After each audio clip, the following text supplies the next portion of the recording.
Dungeons and Dragons. That's And if you want to donate to stop Tim doing this, please donate. Please donate to. It just confused the viewers too. Like, wait a minute, why am I watching football? So for you, Pete, it's American football, not like the regular football. Yeah. I don't even know if they still play that music. That's the last time I watched it, probably in the. I don't think they do. In the early 2000s, I think. I just know that Hank Jr. doesn't do the thing anymore. Oh, really? Yeah. Oh, no. Well, that being said, we're playing Dungeons and Dragons, and today, hopefully, depending on these guys, is the final-ish chapter-ish of the Dragon of Icespire Peak.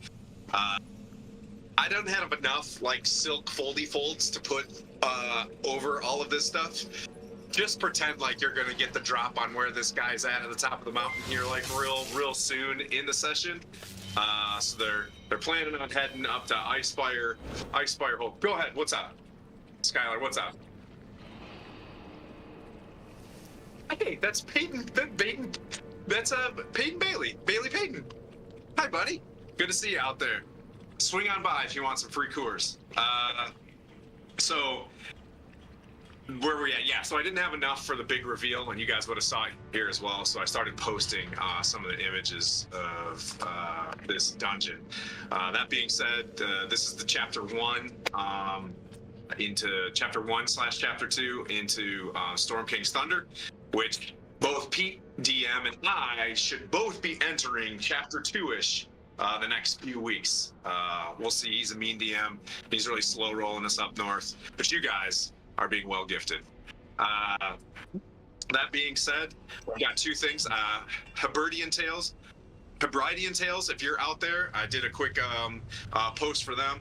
We may or may not run into some of their encounters. We're still doing a giveaway for Wandering Emporium and Hebridean Tales. At our 575th follower, as we're always mentioning, we're looking for followers to build up a community. We're not necessarily looking for, the subscribers at this point. Just a different flavor of Dungeons and Dragons with our buddies here in my garage and all the way to Bath, England. My last pitch is it's closing out the end of Men's Mental Health Awareness Month. If you're feeling blue and you want to talk to somebody anonymously, you can text or call 988, and there are specialized counselors for everybody. So that's what I have to say about that. Skylar, what you got?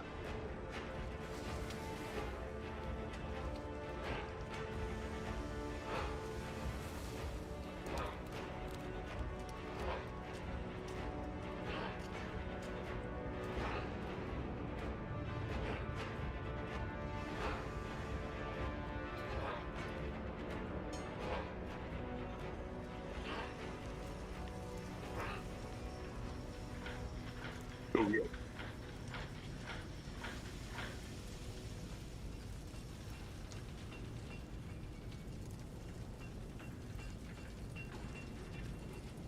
Maybe in the Twitches.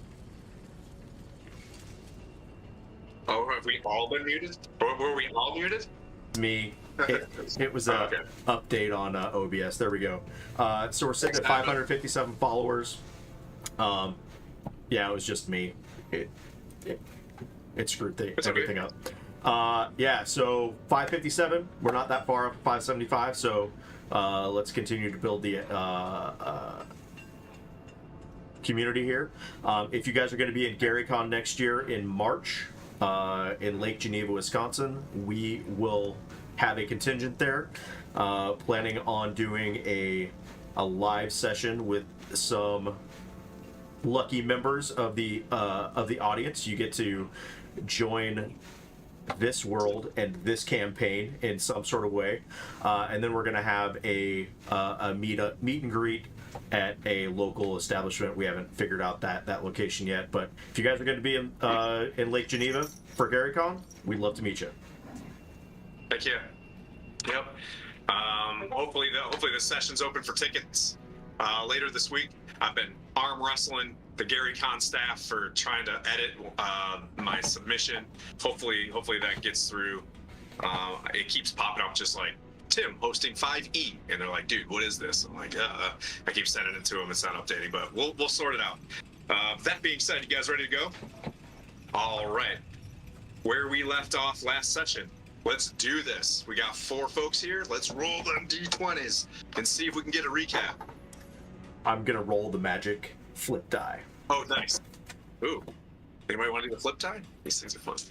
Do you trust it? No. I've gotten 7 20s on this, so I know it's like, I'm pretty sure it's got like 1 line in there. Uh-oh. Looks like Skylar's got it. What are we doing, high or low? You don't know if it's high or low. Let's see. Let's do the Yarrow Studios. It's gonna be high. What'd you get, Pete? 17. Fine. 7. 17.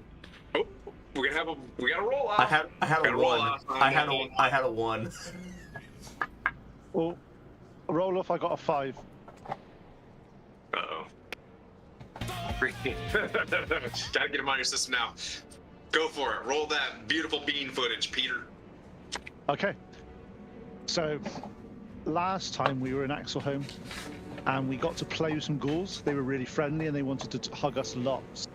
Until we put up these little angels that flew around called Guardians of, and they just helped us. They kept the bad guys away from us, and the poor little ghouls generally died within like a round or 2. We went around lots of the actual home place. We cleared out. That banshee was a beep. She was pretty nasty.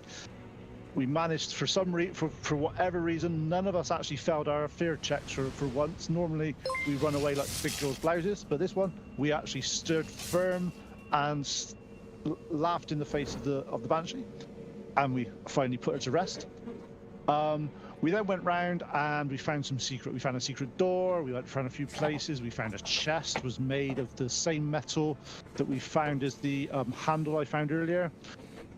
We did lots of investigating, lots of looking, and we managed to find that the chest looked like it moved, so we managed to move it. And then there seems to have been, first of all, the chest opened with the signet ring we found earlier. So that was Skylar that thought of that one. So we went, right, yep, let's use that ring. We did that. We then in there found some gloves, and what else did we find in there? Can't remember. A dread helm. Yeah, the dread helm. A dread helm and gloves, that's it, yep. Gloves. And then we found underneath the chest there was a hole, and we've managed to find some squares. There's lots of puzzles, and after burning my hand lots and doing stuff, we managed to decipher the way the squares needed to fit into the holes, and it was fire star, hammer star, water, which is the order of forging when you do stuff. So we were out. So well done, Tim, for that one. We then found that the wall opened at that point, and we found another keyhole that uses a signet ring to let us in, and in there we found an ancient scroll in ancient oldie dwarvish that no one can read. It also has lots of similar schematics to what we found in one of the burial mounds, which had the divining rod, so we're linking those two together. Heineken decided to scout as a skunk. And he went around Axelholm looking for places and seeing what there was. We then went into a big room full of spiders, and we brought back the Guardians to help us again clear the path of the spiders, and the spiders went boom. We then had conversations with the 2 dwarfs, and I kind of made friends with them a little bit. I built bridges with them, and I know I've been saying they're very undwarf-like and stuff, but they seem to have turned the corner in their dwarfishness now, and it looks like they're on track to do the right thing.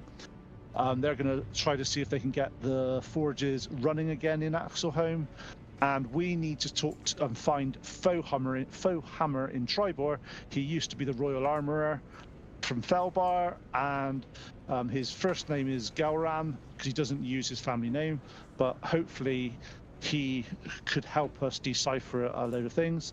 We also then decided at this point, with the where the dragon is and all that stuff, that we need to take this dragon out once and for all.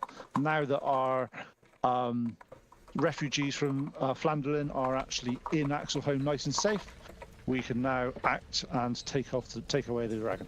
How's that for a recap? It was very inspiring.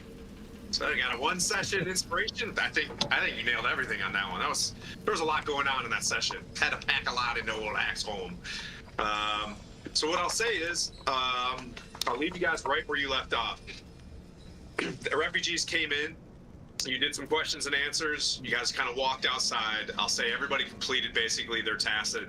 I want to help bury the dead. I wanted to do these things. You guys have amazing rapport with everybody. I'll say that it is dusk, right? Yeah, you guys need I'm assuming you guys are pretty smoked. Some of you are injured. Some of your spell slots, etc., are out. Do you plan on staying here, or do you plan on moving on? Stay in here, I think. So make sure also that if we stay here, we can ensure that there's no lingering people or devils or demons or nastiness here to attack our fellow friends when we leave. But yep. So there's also, various. Oh, go ahead. Could we also talk to the people from Flandolin and actually say, obviously, we're going up Ice Peak, we're going up that sort of way. What's the easiest route up? There must be ways that, and people have gone up there before. And is there anything that's like an easier route up than straight up the cliff face? Okay. All right. So you're looking for that. I'll say that there are folks in Fandolin, just a obligatory. So if you're just asking anybody, you know, like a female halfling walks by, she's like, "What would I know?" And she kind of like presses by. But like, what was her name? Kathy. So Kathy walks by, and she's like,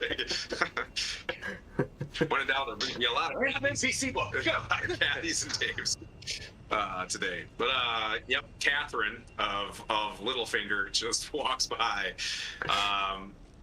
and so where we let. So that's what your objective is to find out, to see if there is a path. So you're thinking about that as you're talking to Gundren and Nundro. They're like, yeah, I know a lot about Wave Echo Caves. I know a lot about the Dwarven Excavation area, and I know about this place. We haven't really gotten that far up. I could say right now it's cool. It's very cool. It's probably 50 degrees outside. Sprinkling, rain's coming in off the coast. There is a break in the clouds that you can see some stars, but when you look up into the mountains, there's another heavy overcast thundercloud. Like you see a cumulonimbus mushroom cloud looking thing, like banked against the mountains. You know where you see like weather breaks against the Rockies and the other side is like perfectly sunny? Like the weather seems to be breaking and hitting the Sword Mountains. And like you see another thunderstorm coming in off the coast. There's a couple, guys with like a Zin in, pointing at the clouds. They're discussing, the weather. You see Clive talking to Xanth. Xanth's putting some, saddlebags on for Lady Gariel, right? Am I saying that right? Yep, Sister Gariel, Sister Lady Gariel. And she's preparing to depart, right? She's going to Luskin, if you guys remember. So she's putting some kit on, grabbing some food off of some folks. She's paying some money. The only people that aren't there, I'll tell you, from Fandolin, is Linen, the lady that ran the White Wheel. She's not there. You look towards Fandolin, towards your north. It's both streams of smoke. It's got the ominous. It's been wrecked. And folks coming in that are stragglers are like, yeah, confirmed, it's wrecked. And they, bring their pigs and chickens and their broken wagons, and they're filling in and making little hovels in Axelholm along the hallways and stuff like that. You can see people are brushing things out, getting it ready to go. And over the past 3-4 hours, you see folks putting up makeshift tents and things like that in there for their own privacy. But that being said, so your intent is to find a path. Flint, do you have any overall objectives as you guys come together? I'll say that you guys at some point come together around, Quaddle's building a little campfire, kind of outside. practicing making campfires in the rain. Carl was kind of talking to us about a path that he was able to ascertain. So just trying to engage the party about. Oh, you rolled a nat 20, didn't you? Yeah. I did. Okay, that's right. So basically, you can overhear them talking about it as well. And did I pass that off to you? It was the eastern path of the mountain. Yep. I sent you guys a picture So it was like of the Sword Coast. we take the foothills up to the east. Yep. And then we're gonna, instead of climbing straight up the mountain, essentially for the entirety of the mountain to the peak. Yep. We're gonna take the foothills off to the east, and it gives us a path where we can kind of set up camp and start our actual like ascent. Yep. Closer to the peak. Yep. So you discovered with Xanth, just kind of like assessing the terrain and looking at the peak. Just imagine there's a little bit of a Matterhorn, and everybody kind of referenced that as Icespire Peak. Like, we just know the dragon heads up into that direction. If I was a frosty dragon, that's probably the coldest spot around. So maybe it's that way. You deduct that you can get to the base in a day's travel if you're booking it, and then rest, head up to the top. That would take you no less than, you're just gonculating half a day or so if you're doing it right. Okay.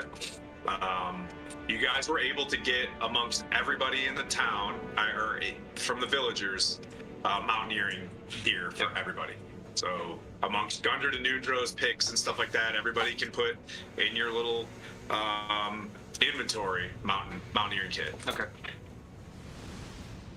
But he has a good direction. He doesn't have a map route. Yeah, you don't have what's the best route for it. But asking folks, nobody in the town, if there was somebody who really knew that, they're probably down in the Well of Dragons right now. These people are like, I'm either new to the town. Lady Gariel's like, I'm kind of new. Does anybody know if there's anything? So, in history around here, there's literally just a peak, and we're expecting to go up there and there'd be a dragon at the top. That was okay. Can you repeat that? I'm sorry, I got chaffed with some noise there. Do we know if there's anything up there, or is it just literally we expecting to go up a path and a dragon to buy us, get us a hot chocolate? Do you know if there's anything up there? Is what you're asking? Yeah. Is it, okay. do we know? Obviously, I know I can see the map in front of us. I know that, but as characters, do we know if there's anything up there? No. Right. Yeah. You get the sense that I would say, just for a free perception, where did Axholm come from? Gnome Garden, all this stuff. Like, nobody in Fandolin had any commerce with any of these types other than, Darthag, who was aware. But you keep running into all these ancient places. Sure, there's probably stuff up there. You can just assume that, Faerun's been around for a minute. There's probably things up there. More caves. Dwarves definitely were here at one point in time. Fair. Are you okay? Yeah, my phone button wasn't working. I thought that was an emergency. No. All right, Blandina. I almost said Bork. Blandina, what you got? I think I got a message from Bork though. But you did. Yeah. Okay. Yeah. I don't really know I don't know what to make of it, but guys, we got another message from the guys up north, and here's what it says. And I wish you could see how it's spelled, because I spelled it. Hi, Gussie. I'll be telling you it's great up here. There be giant artifacts near Tribor.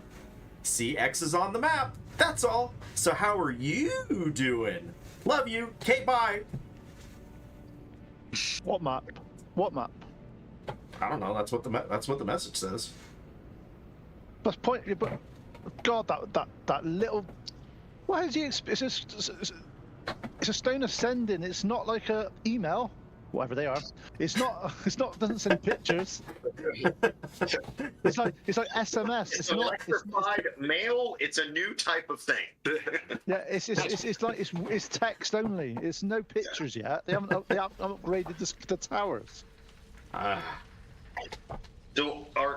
never dealt with automatons. Are automatons like? Are they all like that, or is it just him?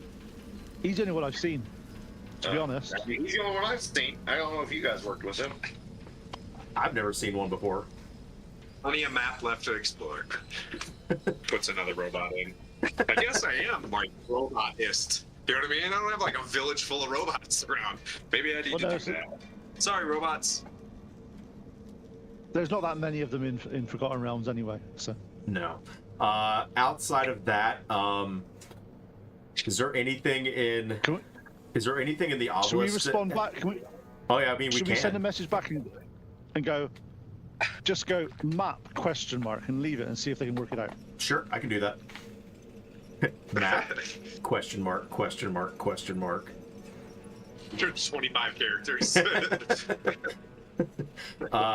So I read that, and then I'm gonna scour through the obelisk and the ordning, looking for anything about dragons, if there's anything.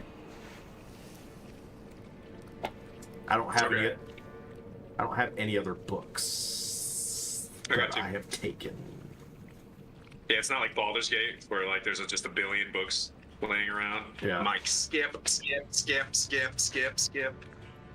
just put in my earbuds, and I just go on audible.com and go dragons.read. Okay. So you guys have a rough heading to where you want to go? West. Well, there's a mountain. East. Yeah, so I'm gonna follow. I see at the bottom of the Matterhorn / Mountain Crumpet that you're referencing, kind of foothills leading up. From afar, it kind of all mixes in, but with my knowledge, the mountain ranges, I can see kind of where it's just starting to break. Yep. And you'll see it shifts. It doesn't look like that hard of a climb. It's only 3,000-4,000 feet, right? It's just rough terrain, and it looks like it's getting snowy up there, so looks pretty cold, especially with the weather. I'll say, is it worth us taking dry? We've got obviously this bag of holding. Is it worth us taking dry wood and stuff and chucking it in so we can make sure we get fires going? I can build little survival fires with probably whatever we find up there. Yeah, but if there's snow up there, it's going to be all wet. Down here, it's dry. We could just store a load in the bag of holding and take it up. Kind of dry because it's raining outside, so. Yeah, we'll just take some from Axel home. We'll fill up with dry wood. And we'll take a couple of flasks of oil that I'll have, just so we've got easy way of starting fires and stuff. Yep, that works. I've got like a bag full of dried moss and other things. You got some birch bark. Just roll a nature check real quick and survival. Ooh. 3. Right. Plus, it's gonna be low. I don't think it's a plus. I think it's a minus for you. Yeah. Hey, thanks for the follow, Azure Wolf, and slap the bat. We're at 560. I think I know who Slat the Bat is. Nature's +1. Slat the Bat. Hey, we're getting there. I got a 4. Nice. Okay, so he's been really studying this mountain, and you can see him like looking up to the sky, Flynn, and he's just, there's places where there are brush that are covered by some of Axholm, like there's tumbleweed like against the wall, and he's it's wet, right, where it's raining, and he's just kind of like looking, he's brushing, and he's so focused on how to get there, and he's just picking up soggy shit like everywhere, and you get the idea that with the chick and the map. Yep. So you guys get the sense for a time being, before you guys all start like grabbing stuff, and collectively you grab at least, I'll say, from that you get one solid night's of an 8 hours rest of dried wood. You can break that up how you like. You know what I mean? Like, so you have enough of that we'll say that you went in there, Puent, and asked Gunter de Nundro to empty some of the braziers that have oil and stuff like that in it, and you just kind of souped. They were like already matching up ghouls, and they have some ghoul oil and stuff like that. They're like, yeah, this'll work. You can light this, and you guys are set for at least one dry 8 hours worth of stuff that you put in the bag of holding. And I think the bag of holding is getting heavy. I'm gonna say you've got 200 pounds left to put in there because of that mordite block that was super duper heavy. Like that thing is I've got it listed as 200 pounds. Okay, perfect. Okay, thank you for being honest. So the weather, like I've mentioned, weather. Lady Gariel's giving you guys I got to get out of here. I want to get to Leyland before I get wet. And she hops on Xanth's back, and Xanth's like looks at you, and he's like, "Do you got anything else, brother of the Emerald Enclave?" No, I'm just focused on getting my party up to the peak of this mountain with enough energy to fight a dragon. He's like, we're really honored to have someone of like your skills and your alignment in this area. Having someone that wants to be a ranger and take care of their friends and the region around you is a really good thing. So he's like, you'll always have a friend in Xanth. Hi-yo, Silver! And he just Like he slaps himself. yes. And Xanth, trots off with his jeans, below the horse waist, and takes off. Let's see. Do you guys want to take a long rest? Yeah, snooze. Anybody want to do anything before their long rest? Prepare any spells or any of them things? I'm changing some spells, and I'm going to use my Blessing of the Forge just to create another token. Okay. I'm also going to I'm going to drop Ice Knife for Catapult. Okay. And you'll just see me in You do have an awareness, from your studies and things like that as you're going through it, that this thing probably doesn't react to cold, you know what I mean? Because it's a cold beast. You're aware before you prep spells that if you're gonna go up there and fight a white dragon, shooting ice at it's probably, tasty. Yeah, unfortunately, that's the majority of my spells. So You're gonna do great. Great job, Elsa. We're down to Paladin. We're down to, you guys are gonna. Hey, I'm rooting for you. Is that quantum death counter up? It is. And we had 8. hold on. Wait. Hold on a second. Hey, there it is. What do we at? It's 8. It's 8. Okay. We'll see what we can do. So, you create your token. You're banging ahead away, creating your token. You do start feeling very positive confidence that you're doing right by Moradin in your campaign. You've cleared this mine. You've built fellowship with Gunter de Nundro to reestablish an ancient forge, and you have direction for Foehammer. So you're crushing it for Mordrin. Flynn, you rest through the night. You start feeling that bond of being around your comrades, the squad back in the day. You're getting close to everybody, and you're feeling like you're back in your stride. You know what I mean? Like you've been burning calories, and you're starting to feel that pace of youth again. That's the backstory he gave me. That's the backstory I'm putting back. You are fairly confident that you're going to wake up tomorrow and be able to lead this group to the base of the mountain and maybe make an assessment when you get there. I feel like also this is kind of the climax of my work. Okay, I've been training. I want to honor kind of my mentor that was killed, and I feel like this is it. Okay. This is where I'm gonna lead my party to victory against this dragon. Nice. That was good.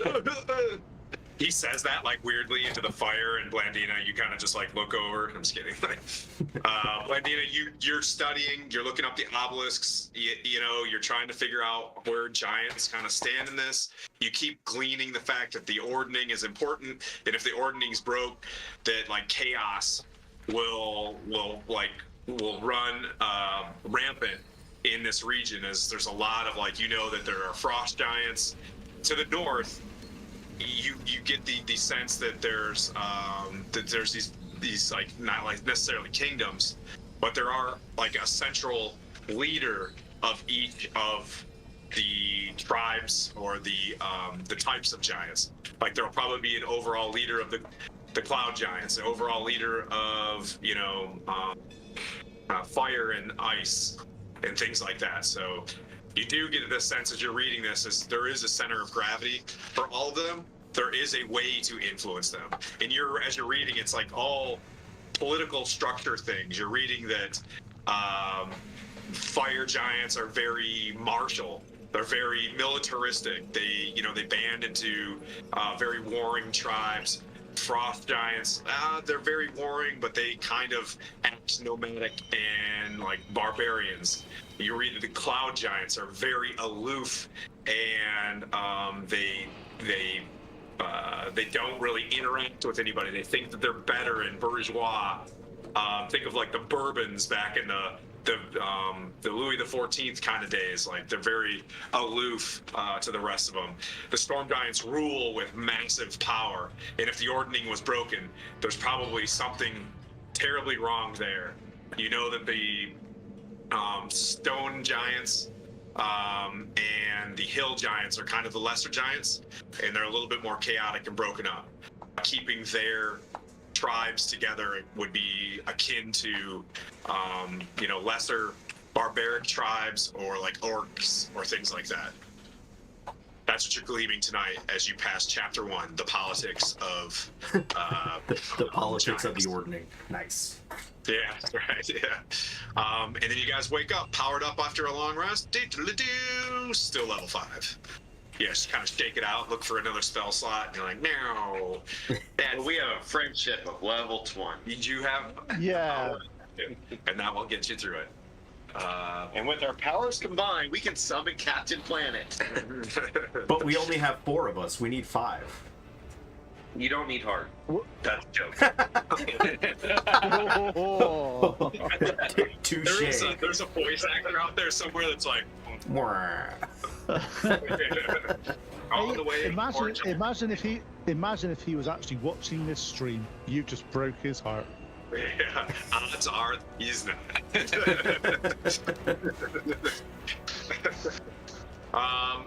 Anyways, we're not being mean anymore. So you guys wake up in the morning. There's 2 like frozen frosts now. Like it's beginning into the late fall. You guys slept outside, leaving room, I'm assuming, for the refugis. They're waking up and washing their feet and finding and foraging water and things in the morning stuff. You hear some bellowing of farm animals that are like uncomfortable. You've noticed that a lot of the places where the ramparts were, where they were using for the ballistas, that's what they're using for the stabling. And they're carving holes in this stuff and working all night long. That being said, you wake up from everybody else waking up. I'm fully rested. The sun rising off to the east, over top of, you see like the little fingers of light coming up as you wake up and are inspired by a flash of the peak. As more lightning and a thundercloud is just like, it looks hours away from you guys, that it's just going to engulf Axholm. Okay. Coming off the coast. Do we all see the storm rolling in? Yeah, you can see it. It's frosty and it looks like it's going to get like more miserable. I'm the first one up. Mm-hmm. Okay, so I'm just gonna look around to the rest of the party to see if they're sleeping, and if they are, I'm just gonna take the short amount of time until they wake up to just like look at this, and I see the storms rolling in, and I think, man, this is what I'm here for. Fighting dragons today. Fight the dragon. Yeah. Yep. So you got like you're doing commando, like you're putting your face paint on and your knives and carry a lot. throwing stars and yeah, nice. Dun, dun, dun, dun, dun, dun. Okay. Anyways, Flynn, you're up. You're up next.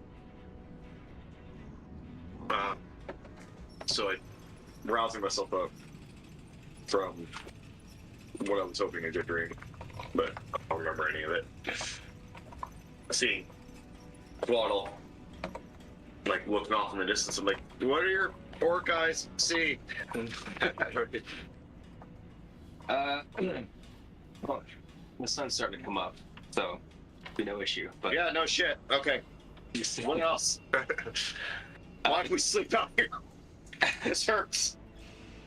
so I'm gonna say, hey, you see the peak right there, the sharp point. You mean the big thing? Yeah. Yeah, With snow? that's it. Yeah. We kind of look at that. 2 fists down. Two fists? Okay. Wait, are we talking like, oh, okay. Like your fist or my fist? Just Lay side. take a look. Okay. Yeah, let's- Okay, I got it. all right, down to right here. You see those hills? So not this, but 2 fists together. That's okay. That makes way more sense. I did that. Yeah. Okay. You see the kind of the color change with the foothills. Yeah. We're gonna head that way. Okay. What about this big fucking storm? Well, When's it gonna hit us? that big fucking storm's gonna be there. Next couple hours, you think? Yeah. Well, it's gonna be there until we kill the dragon, right? Oh, the storm is on it? Yeah. Yep, that one seems to be dissipating, but you think that you're going to get overtaken by this next thunderstorm and it'll be hitting there by this evening. Yeah. Yeah. You know, It's going to be wet. it's gonna be wet. It's gonna be cold. So we're gonna be cold. We're gonna be wet. Yeah. We're gonna be miserable. Blandina, you wake up. Blandina's gonna be Blandina wakes up. You hear them griping, and you know what I mean, and sarcasm and stuff like that. Be able to find, the joy in her suffering. Oh yeah, That's what you must. yeah, we all will. Well, The ice princess will clearly enjoy herself. if I'm hearing this, I'm not looking forward to this, and I'm going to make everybody a pumpkin spice latte with my instant pumpkin spice latte. And I'm going to pass them out and go. This will probably help us a little bit, at least for your morale.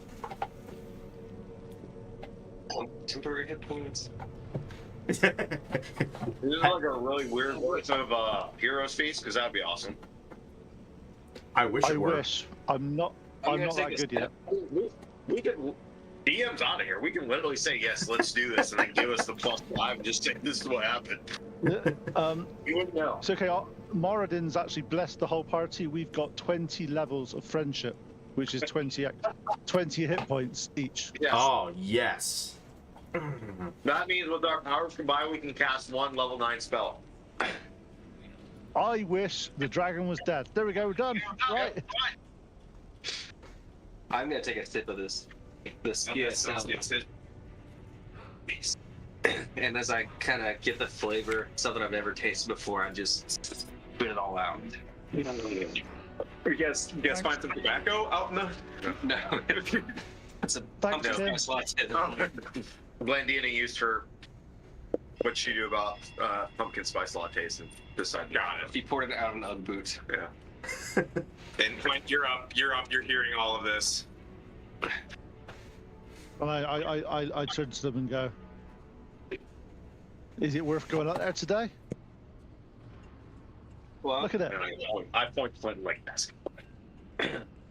yeah, it's if we. You're the hold on. ranger. What's your expert opinion? Is it like My No. expectation is that we move now. If we hold off, we can't know if the storm is going to get any better. But this time of year, this is probably the best chance that we have.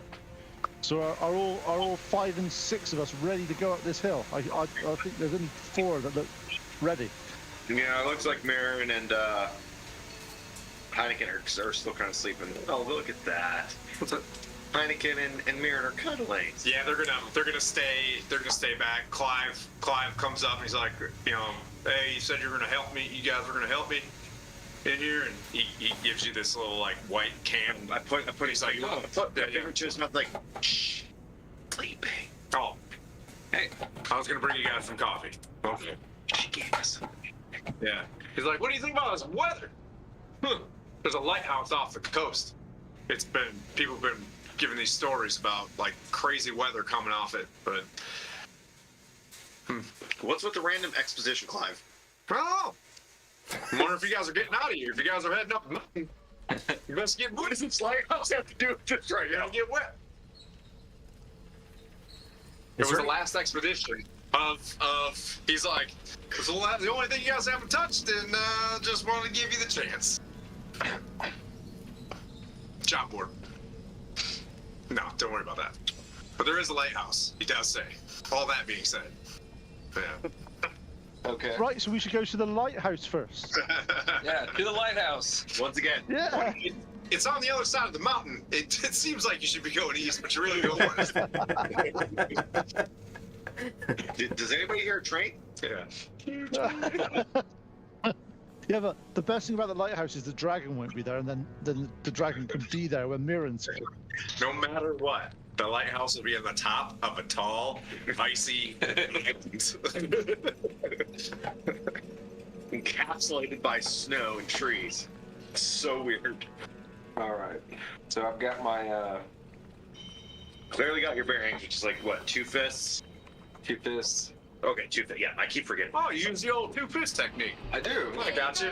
Do you do that a lot, Clive? Yeah, you can tell. He looks at the mountains. He's like, where it looks all dark blue, hey, that's about 10, 15 miles away, and you can start breaking out branches. What's that, like 5 or 10? And if you see that tree over there, yeah, there's a distance. I've never been up there, though, so good luck.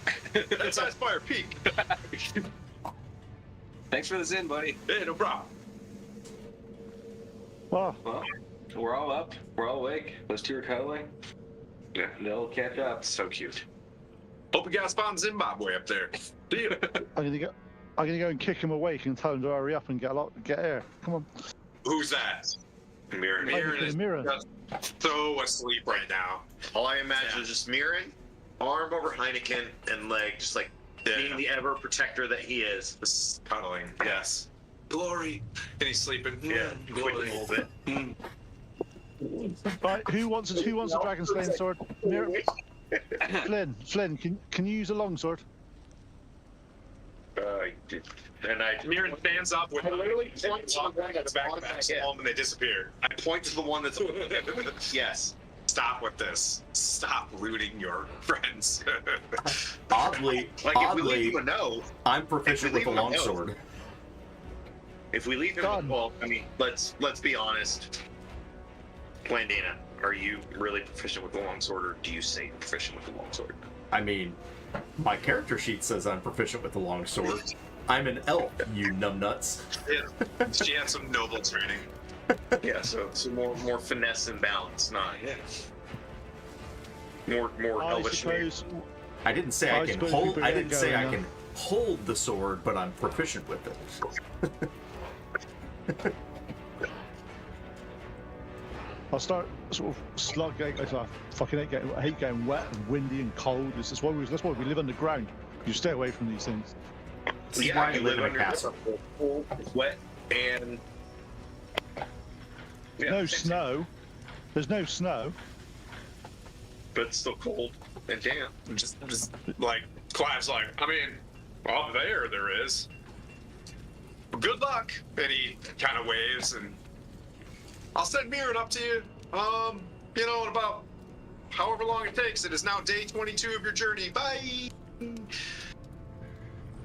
All right. Before we go on our trip, I'm gonna make sure that I have 2 sets of gloves. Okay. That's their Rockies. Because it's the Rockies. Yeah. Let's get on. Go and get. You spend an hour and you find amongst everybody there 2 sets of gloves, and Sweet. they hand you 2 sets of gloves. But that's all the cold weather gear that they have in relatively like temperate Bandolin. Did we discuss like trying to either get some animal skins or something like that before we push up on into? Yeah. So We went as up- we- So you got about 2 hours before the storm gets there. It takes you an hour to find gloves. What do you want to look for? I'm not looking for anything. It's just- Oh, okay. The discussion that we had prior was that we were going to head out rest before we go up the peak and where there's forest and start collecting things, Yeah. see if we can get some furs, and then keep going. So I just wanted to. I thought we had that. I thought we had that conversation and realised that we couldn't tan them and get them Yeah. sorted out and all that sort of stuff. So we went, actually, that's not going to be a doable thing. No. So there was kind of the compromise that we came upon was it was going to be, hey, should we take a day or two to gather the cold weather stuff that we need, or just push? And then we said, well, let's push, but on the route to the mountain, we're gonna see if we can hunt anything like on our travel, and it's gonna be not great, but better than nothing. If we can get any furs, any.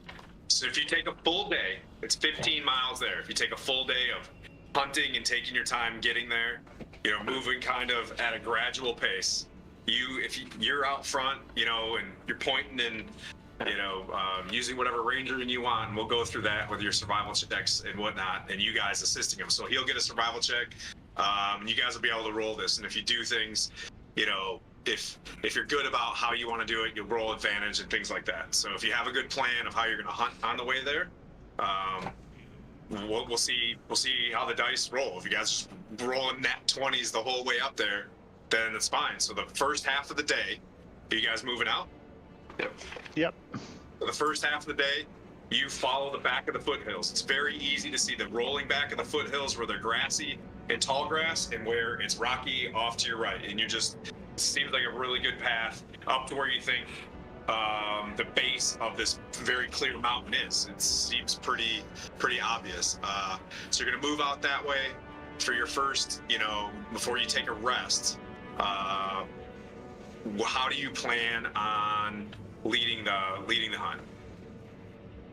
So we're gonna go kind of spread out in a like the opposite of a wedge formation. Okay. So like an inverted V, Yeah. kind of pushed out. We're gonna have plenty of space in between us, and then I'm just gonna have these guys call anything out to me. Okay. So that I can Plus- shoot it with my arrow, since I have the bow. Blandina, do you have anything? Take you probably be in the center. Yeah, I'll be in the center. I have a dagger, You don't have and anything longer?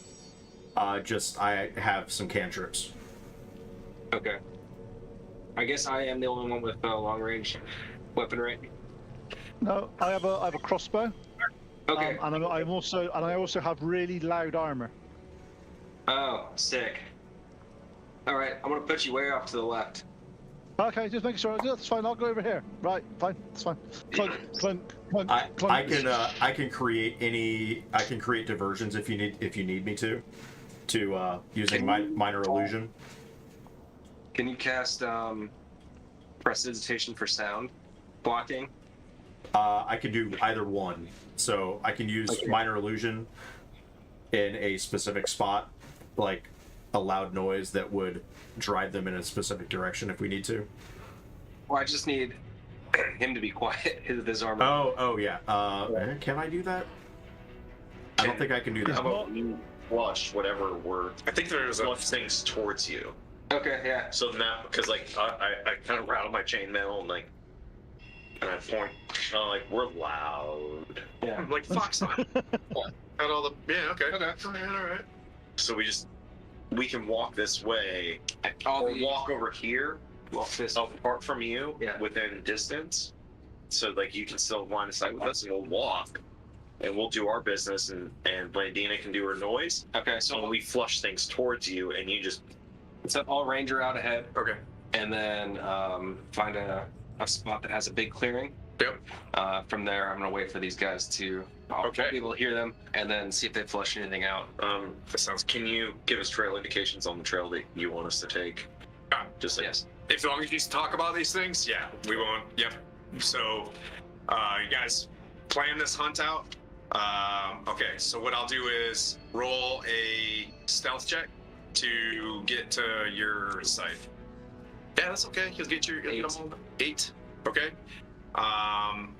You guys are not rolling a stealth check, but what I'd like you to do is roll a perception check with advantage, because you guys are you're definitely you're out hunting rabbits. So we'll say, Aaron, You get out probably, Perception. you know, in the first hour, as they're like, hey, show up. So you found your 2 pair of gloves, Yeah. and you went out, and then an hour later, they're coming with you. Okay. I have a +4 to perception, unless anybody else has something higher. Did you I roll? got 26. You got 26 in perception? Oh, okay. Okay. And then what'd you get? I got 20, or excuse me, not 20, 14. Excuse me. Okay. And Blandina. 22. Okay. An hour later, you guys walk out and you start moving. About 20 minutes into your walk, you see like a herd of elk off to your left, moving up into the mountains. But you see them, they're about a mile off to your front. Like, you guys see these. They haven't seen you yet. You guys crush this perception.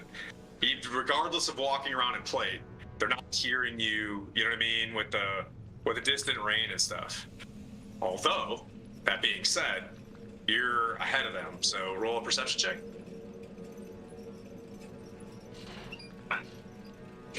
With advantage.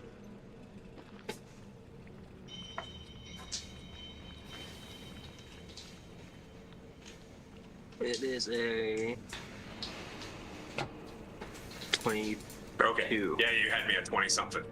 As you're walking out, you see the same set, you know, probably a mile or so, mile 2 miles behind. You look back, you see about 6 dots coming down the top of one of the rolling hills, moving towards the mountain.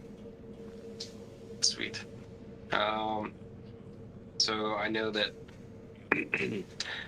some herd of animals coming up towards my way. Yep. And I know that these guys are behind him. So I'm just going to be waiting at the ready. Okay. This is good. They're about 2 miles away from you. Okay. Do you know what I mean? Like, you can see just dots off to the distance. Let's roll a stealth check. So what do you want to do? You guys see these, you see this herd. It's closer to you than you think it is to them. What do you guys want to do? Well, You guys are close enough to each other. We get yeah, whispering.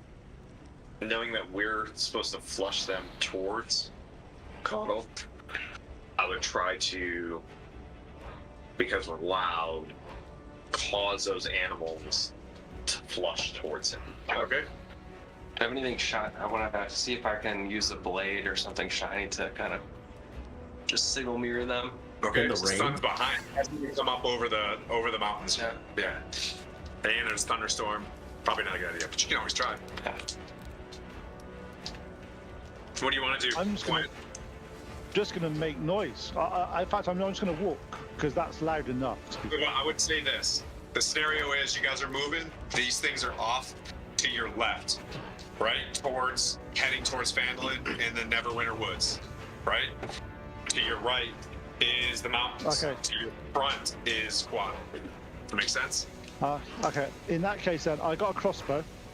Okay. I am gonna use the crossbow to see if I can shoot over the top of the deer and the tree, the wrong side, where they're going, to see if I can make a noise there and see if they'll turn and go back towards Kota. Okay. So your objective is to kind of steer them that way. You want to walk. So you want to walk in a fashion that goes around them and shuffles them towards the mountain. At a Yeah, and minimum. also if they seem to be going that direction and not listening or not Okay. doing the right thing, I want to use my crossbow and shoot the trees in front of them. They literally see if it sit there and look at you until you're about 500 meters away, or 500 yards. I'm sorry, we're in Faerun. So, and you know, one with massive antlers like looks down at you. You see it kind of circle in front, and they move off to the east. They move off to the east. You see them start coming down the mountain and moving directly east of you, and you get the sense that they're looking for a way to get up into the mountains. but not necessarily now. But they are merging off to your north. Okay, how far are they from me now? And you can be like, and when they're close enough. Okay. You know what I mean? Like Okay. if. Yeah. What did the two of you want to do as point? It worked. Yeah, Because there was a good plan. There's no need to roll in there. It's a. Yeah, that was the plan, was to like make noise and create something to push this herd towards Coddle, Okay. so that he can start picking Yep. off. Okay. So it would just be assisting point. Like I'd probably done like as soon as he launched the arrow, prestidigitation to cause more noise. Top of me like just huffing and puffing and making noise in my chainmail. Okay. So All right. So you eventually start hearing, noises where you get the sense that it's them. Blandino, what did you want to do? I would throw my hood up, and where Puente was going off to the left, I'd go to the right and try to get as close as I could to make basically make a sound preventing them from going up into the mountains to funnel them back towards Coatl. Okay. Yeah. So you're getting the sense you don't want them to go up to the foothills. You want them to head to the mountains ish. That's good. I'm basically Yeah. just whatever. If Puente's over here, I'm going over here to create that funnel into Coatl. Okay. Let's see. The three of you guys, give me amongst yourselves. I want to say it's a performance check, but it's kind of like balanced with nature, I suppose. Yeah. So, but since you're hunting, well, the three of you guys let's do a survival check for the three of you, as you guys are practicing your hunting skills. So Flynn, and you're waiting as this kind of happens. So their first move is, what'd you get for survival? Yep. 19. Okay, 19, nice. Blandino? 9. Okay, tight. 14.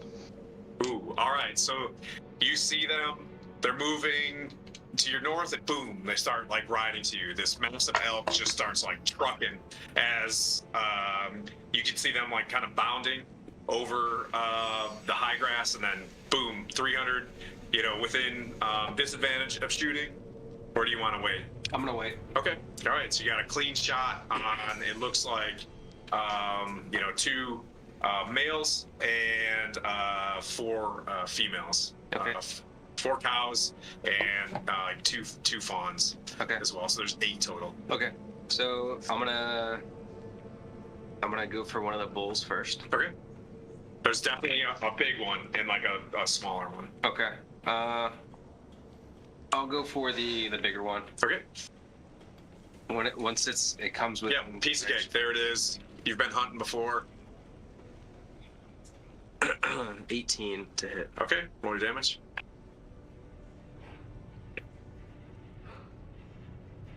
Eight damage. Okay. You pull back. You let fly. Hits. It stumbles. You get it right, above the shoulder as it was like turning. The smaller of the bucks skids in front of you, and the larger one turns and just like starts booking it towards the west, or towards the east, excuse me. Okay. And the other ones are jumping, but you get one more shot in this round. You get 2 shots, correct? Yep. So the large one that I shot he's down. He's down. Yep. Okay. I'm gonna go for one of the does. Okay. All right. Keeping the balance in the herd. Yeah. Ranger things. Ooh, nat 20. Nat 20? Nat 20. All right. Don't even roll. Hits one of the cows. Also falls in. Do you want to pursue?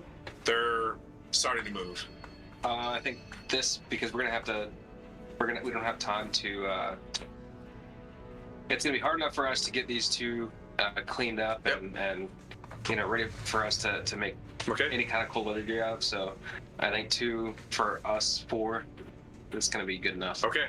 So you guys moved your first 5 miles together, we'll say. You guys come on, you walk up and you see Quaddle, dragging 2 large elk, and you guys can all collectively do another survival check to dress these 2 elk Well, and skin them, etc. in a timely fashion. Survival. Yeah, survival. And I'll just let you know how long this takes. I don't like to get my hands. I don't like to get my hands dirty, so it's Pointing doesn't participate. Got it. No worries. no. Point. What'd you get?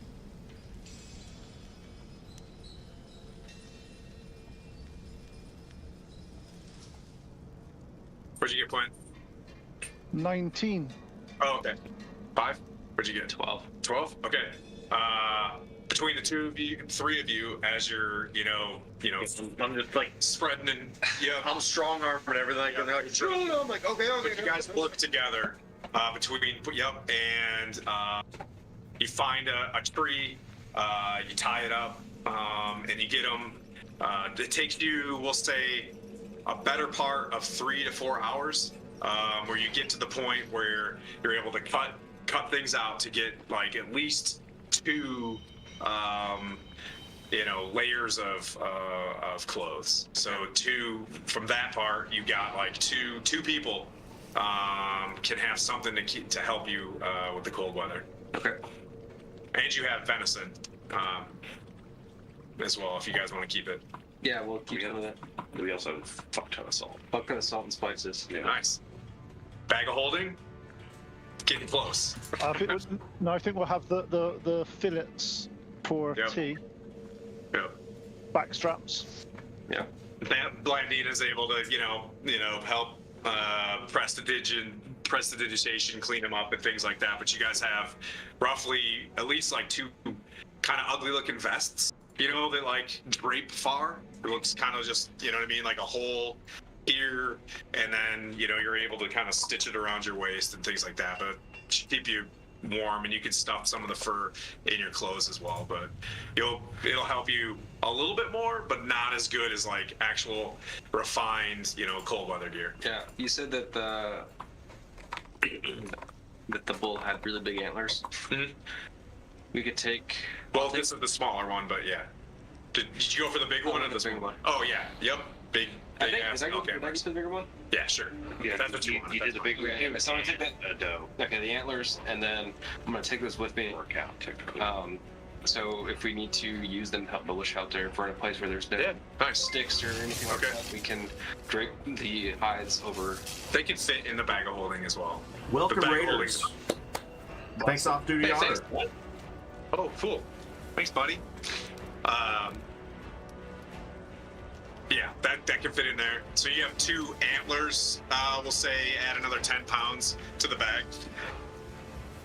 About right, 10. No, that's fine. So 2 big ass elk antlers go in there. You guys have moved roughly 5 miles. You kind of starting to think in your head like, is the good outweighing the bad on this hunt in terms of our time? Do you want to go through another iteration of this? That took you, like I said, it's getting, the storm is on you at this point. So you guys were cutting, sure, the blood is washing away and things like that. It's making it a lot easier. It's help cleaning the elk, but keeping it dry and things like that, you have to immediately put stuff in the bag of holding, get it back out and spin it. But you guys do a very good job because you guys planned it to have some cold weather gear. That being said, it is a squall lines on you and it's like pouring. There's no lightning or anything like that, but it is getting pretty heavy rain. Is there anywhere we can get that gets out of the wind, or gets us out of the rain? Is there any underneath some trees or underneath anything like that? Not really. It's sparse trees here. If you want to get up into the mountains, there's trees there. That you get the Well, sense that it's going down. We'll count a short rest in there as well, so you guys got 10 miles to go to get to the base. If you wanted to move out, you get the sense that like we're not getting any drier.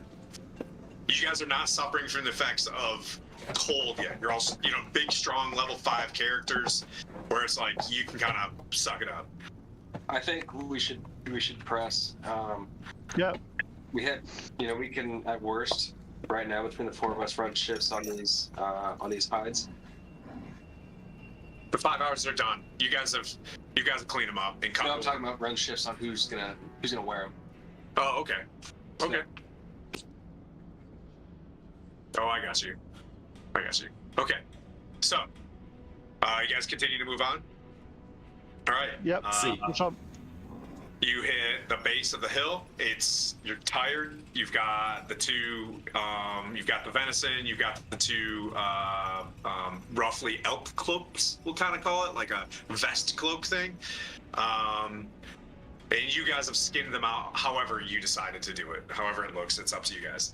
But you get to the bottom. You see there are some copse of trees where you can roughly stay out of the water if you wanted to, but the nature check's on. We'll put this back on you, or if anybody else wants to do it, to find a good hide site, to spend long resting it. Can I assist Kotor to give him advantage? No problem. If you get over a 10, we'll count it as an assist. 3. Okay. I got 12. Okay, you can roll again.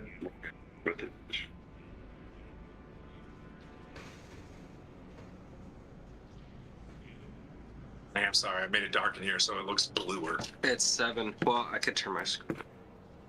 Okay. Pretty tired.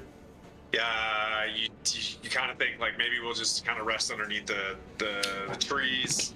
But in 8 hours, even in the rain, you're gonna get sleep. You can at least pull your sleeping bags over you. There's some waterproof with the elk as well. But you can sleep. But you guys didn't find like a really good spot to stay warm. But you rested your 8 hours. It just took you a full 8 hours to rest. So you got there in the evening. You wake up in the morning, and there it is. But you can spend some of that time. Maybe that's why you didn't find the best hide site, 'cause you're more concerned looking to see where you're going. But Okay. you can figure out, see if you can get a path. Yeah, I'm trying to see. You want. I'm gonna look for kind of the easiest path for us to take. Oh my god. Anybody want to help him? Sure. We got the assist. I roll a 4. Use a different What'd die. I did. You're rolling really strong. So in the evening, maybe the stress of getting there, the performance anxiety or whatever it is, you're just kind of like, all right, I'm gonna go to sleep. I'm gonna try to find this trail as soon as we wake up. You guys pass the evening. We'll run everybody roll just a d20 on your perception check to see who wakes up first. Or you guys, pick your shifts. Who's staying up first? Quaddle was looking for the trail, so that's one. Who doesn't have dark vision? This guy. So you go first. Right, so you go first. Okay. You spend your 2 hours, and it's pretty uneventful. It goes dark on his shift, and then whoever gets up next. Who's next? I'll go next. Okay. Give me a perception check. 15. Okay.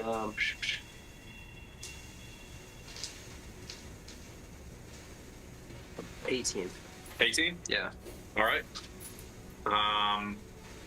You are sitting there trying to meditate. It's dark. You've got your dark vision. You're looking around. Everything looks like trees and brush. The rain is kind of washing things away. You're having trouble concentrating. Take a deep breath. You've got that necklace, I think, with the moon on it. You kind of like focus in on that. You look up and you see a crescent like moon in the sky. And as you kind of look up, you hear like a snap in the bushes to your west. Okay. And a snap again. I'm gonna get up and investigate. Okay, go for it. Oh my god. 10. Okay, that's It's actually relatively good. I rolled a 6, and then I looked at my modifier though. But yeah. So I was like, oh, okay. As you're sitting there, there's a glimpse through the clouds, and the Is it a wolf? he times it. I don't think there's anybody. There's nobody there, buddy. Yeah. Oh, it's Addie. Okay. You hear in the distance, you see, you're waiting for a break in the clouds. You're kind of using your dark vision, and you see what appears to be a person leading a horse. You watch them move off to your left, then you watch them move off to your right for a while. Are they going up switchbacks or But something? they're coming down. Okay, they're coming down. Yep. Okay. And it looks like as they're moving, you see them it looks like it's converging closer to you, Okay. and they're roughly like 1,000 feet out. What's up, baby? What's up? What is it? What does it say? Yes, you can use. Yeah, you can. Thank you. I'm gonna see if this person comes down during my shift. I'm gonna. Yeah, they will. You think that they'll? So I'm gonna well, engage with them. Yeah.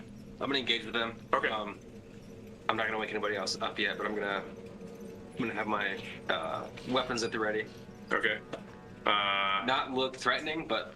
Okay. Do you want to get the jump on them, and do you know what I mean? Do Yeah. Yeah. brings you? Yeah. Yeah. So all right. So roll a stealth check to get up to him. Oh, nat 20. There you go. He's got high highs and low lows. So you're like, so you see where the switchback is, right? And you get the sense that you kind of look off and you do see a bit of a ledge somewhere. And you get the sense that you can get up on the other side of that ledge. And as he's kind of looking forward, you see that he's got a bit of one of those, what's the lanterns called that open up? The what? There's the lanterns with it's got a special name. Anyway, it's got a lantern. It's got focuses like a flashlight. Okay. It escapes my mind right now. Chad will help me. So his vision looks as if doesn't have dark vision and moving down. But as you cross them, you did see a trail. And the individuals gets within however close you want. You've got the jump on them. Okay. I'm gonna give him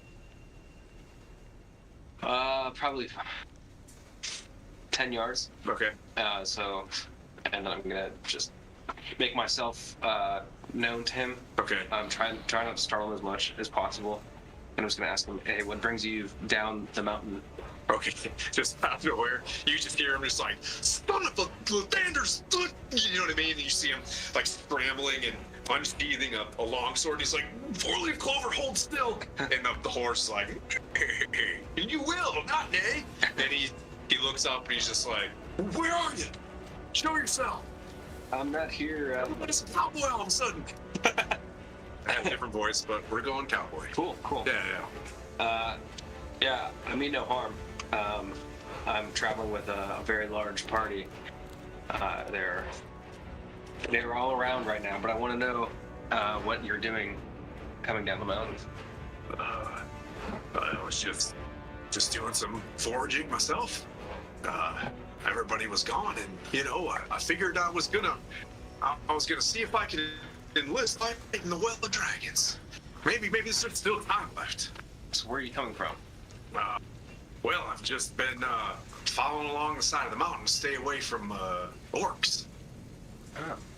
Okay. He can't see you Can't see at me at all. all. Yeah, he just sees like you rolling that 20. You're doing a good job of staying in the shadows. Okay. Well, what do I do? Everyone else is sleeping. I gotta get to Fandolin and maybe get some supplies. Yeah, I don't know if that's a good move. He kind of just like looks up at you and he's like shifts his lantern, and now it hits you in the eyes, and he's just like, oh, I didn't mean to make any offense. Just I'm one of the good ones. Well, all right. I'm sure the bad ones think they're pretty good too. Okay. I'm with my party right now. We're actually traveling up to slay the dragon. Interesting. Well, I don't know if there's much down there for you in Phandalin. The dragon's been running amok. There's a lot of refugees down at the base of this, the base of these foothills. roll a perception check. 5. Okay. Okay. All right. Yeah, he's just like a dragon. I feel very fortunate not having run into such a creature here. Yeah. 5. Yeah. It's like, so you got a party with you, huh? Where are they? And he just starts shining his lantern, down the hill, and he starts like walking forward with the horses, and he's like, well, I hope you have a good evening. He's like looking over his shoulder. Good luck with the dragon. Thanks. And the lantern goes out. It just goes out. Mhm. Oh. That's not creepy. Okay. It's a good thing somebody has dark vision. Yeah. So I'm just gonna keep an eye on him, see where he goes. Make sure Okay. he's actually a human with a horse and not. Yep, it is. Yep, it's a human. You can roll another perception check if you like. You just notice it as well. Let's see what your perception check is on this one. 15. You can see that he just like really dimmed the lantern to like right in front of his feet, and he just starts like moving slowly Okay. down the hill, as if he's trying to gain his own perception on things as well. Okay. You get the sense that was it 15? Yeah. You get the sense that the horses, it's got like a scabbard on the side of it as well, and a saddlebag. And you see like a heavy crossbow also on this that doesn't look, you know what I mean, like your normal traveler dude. He looks more like mercenary than anything, you know what I mean? Like as you're staring at him and looking, and he just kind of moves down, makes another switchback, and you think he's going to be on the camp. You notice the switchback probably goes straight to right nearly where you guys are. Okay. So I'm gonna try and head him off. Okay. Head him off the path. Yeah, no problem. Yep, roll another stealth check.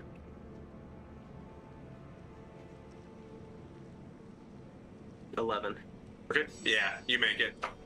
Yep, you get Okay. you get to stop him again. I'm gonna stop him again. Okay. Yep. He unsheathes the lantern, and he's like, "What's going on here? That was You want my money?" And you see him like reaching up and like walking to the horse and like getting ready to pull the heavy crossbow out. Okay. And so he's backed to you. He grabs this thing and he gets ready to turn around. Okay.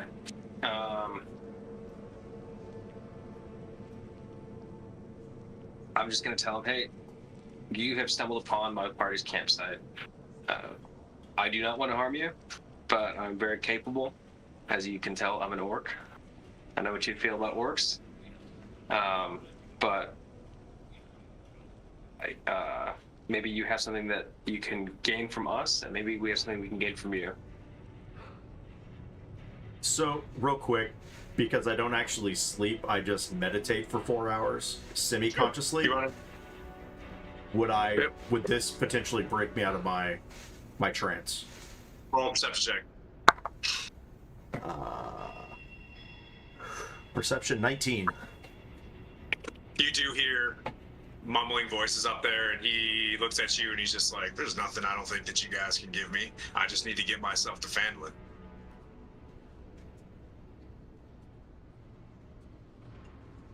Click.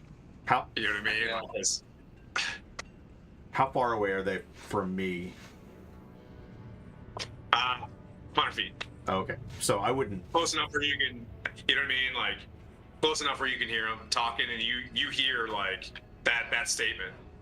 You know what I mean? Like, I think if I run into you one more time sneaking around like that, you're gonna get this crossbow bolt through your eyes. You understand? As he like steps back, he's like, "I've dealt with orcs before." He doesn't look like he's, you know what I mean? Like his horse looks kind of old, but he looks like, I don't know, an adventurer, kind of at your stature. As you kind of look closer to him, you can kind of see you know, there's like 2 daggers on his side. He's got a longsword, and he's got the crossbow isn't raised yet, Yeah. you know, but he's there.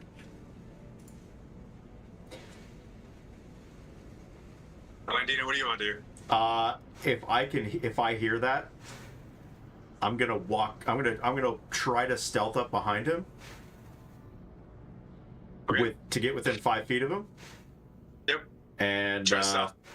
what's that? Come on, Blade. Try to stealth. No, 8. He hears a snap off to his side, and he's like, he just looks up and he's like, whoever that is, you will stop right where you are, or I'm putting a bolt through your friend's head. And he raises it straight up.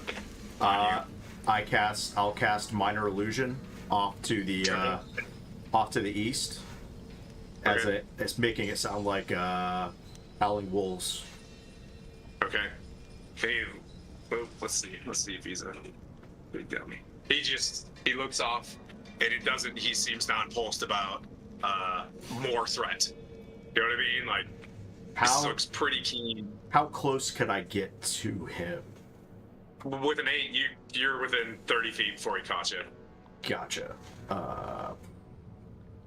You can roll a perception check off this because it's getting louder, and you too as well. Just see if it wakes you up. No, it doesn't. I rolled a nat 1. Okay, cool. Matter of fact, he's snoring so loud. Did you hear 9? Yep. Okay, you guys are just sleeping like babies. It's the Blandina, and he's like, look, he's like, I don't want any trouble. We're not here to give you any trouble. I just wanted to stop you from rolling up on my party.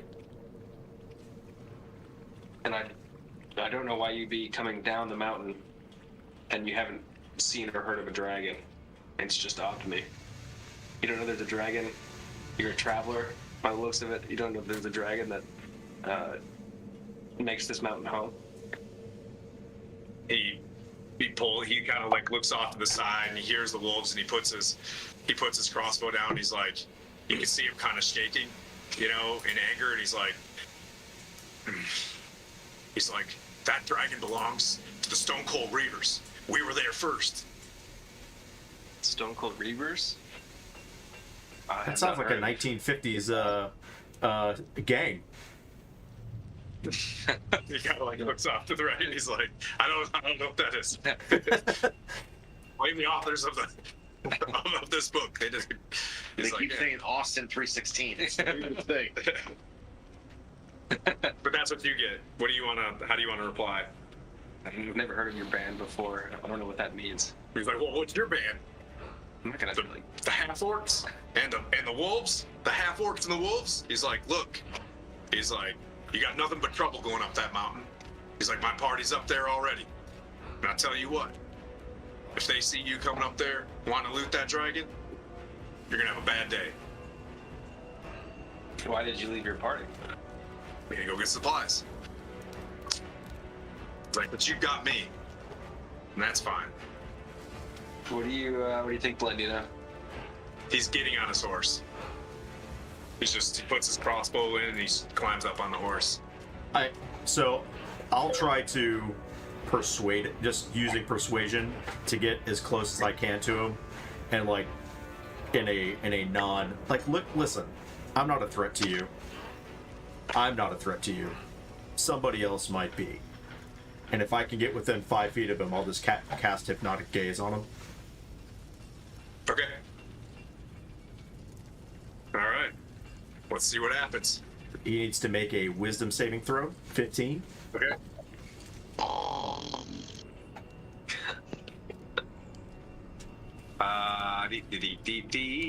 Let's see what we got for wisdom. Ooh, got it.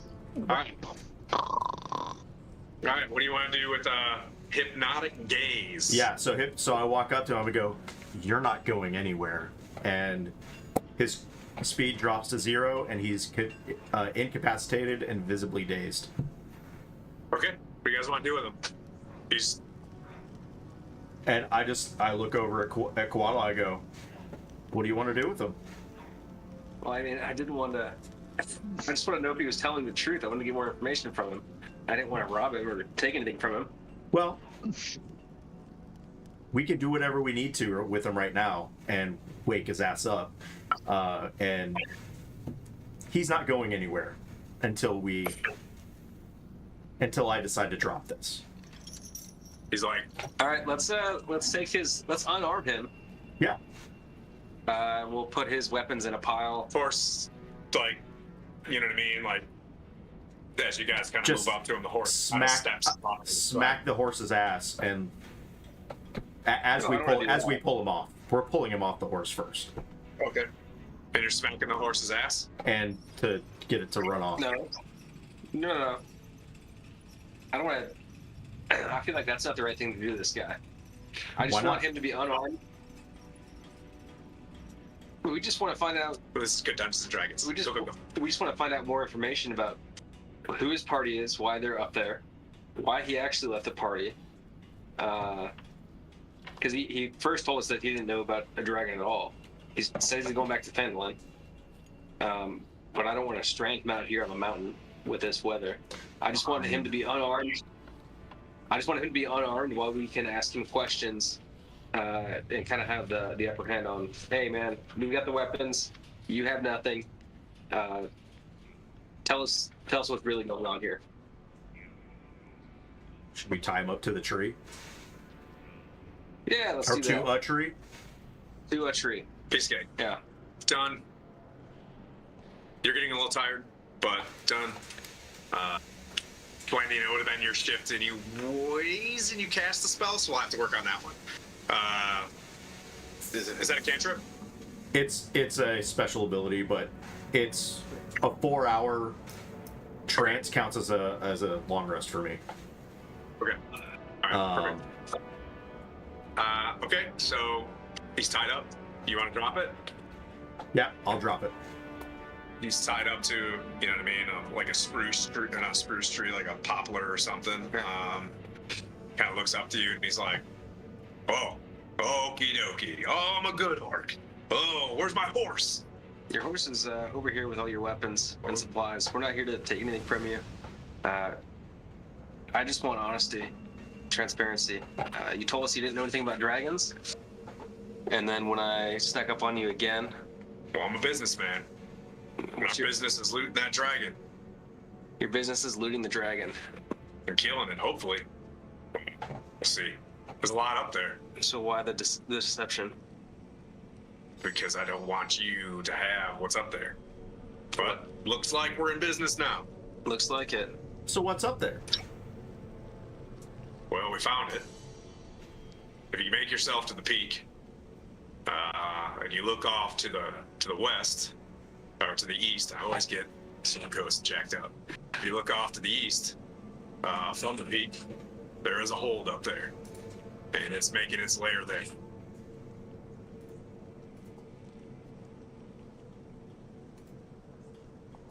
He's like, if you can see, there's a path that goes straight to it, and you're on it. He said that your party would be dangerous to us. Absolutely. So how many are in your party up there?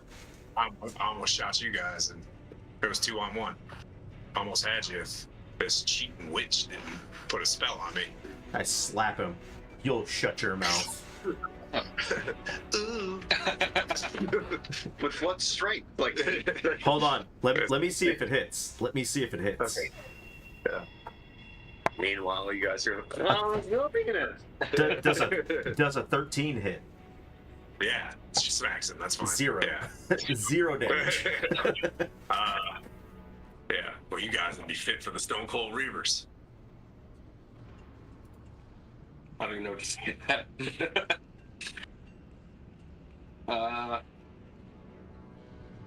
But he basically describes the fact that, you know, he found the location, and as you guys are like working through this, that you're on the right path.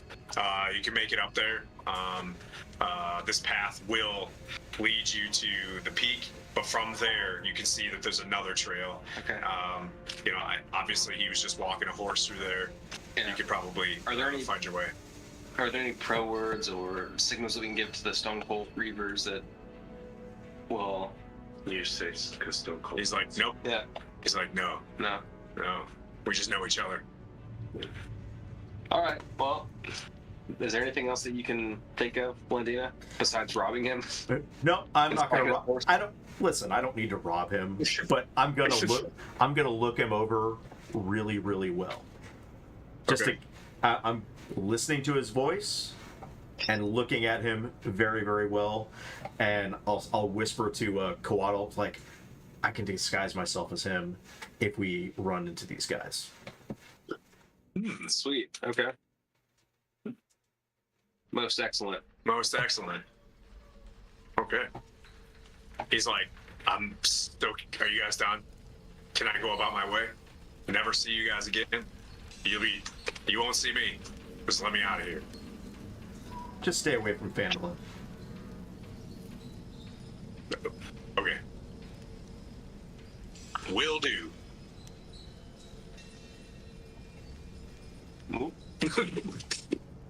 I promise, on the Stone Cold Reavers, that I will never go to England. Yeah, let's send him on his way. Does untie him. He gets up on the horse. Hey, you guys There's name on the map. you can roll one more perception check as the horse walks through your camp. Myself a plan. Yeah. Pinpoint. If you want to wake up. No, I am enjoying my sleep, apparently. Okay. Okay. What'd you get? Just snoring away. I rolled a 2 that time, so I got 9. Okay, yep. You wake up as a dude on a horse starts like galloping through the camp, and you see Blandina and Coatl come out of the woods.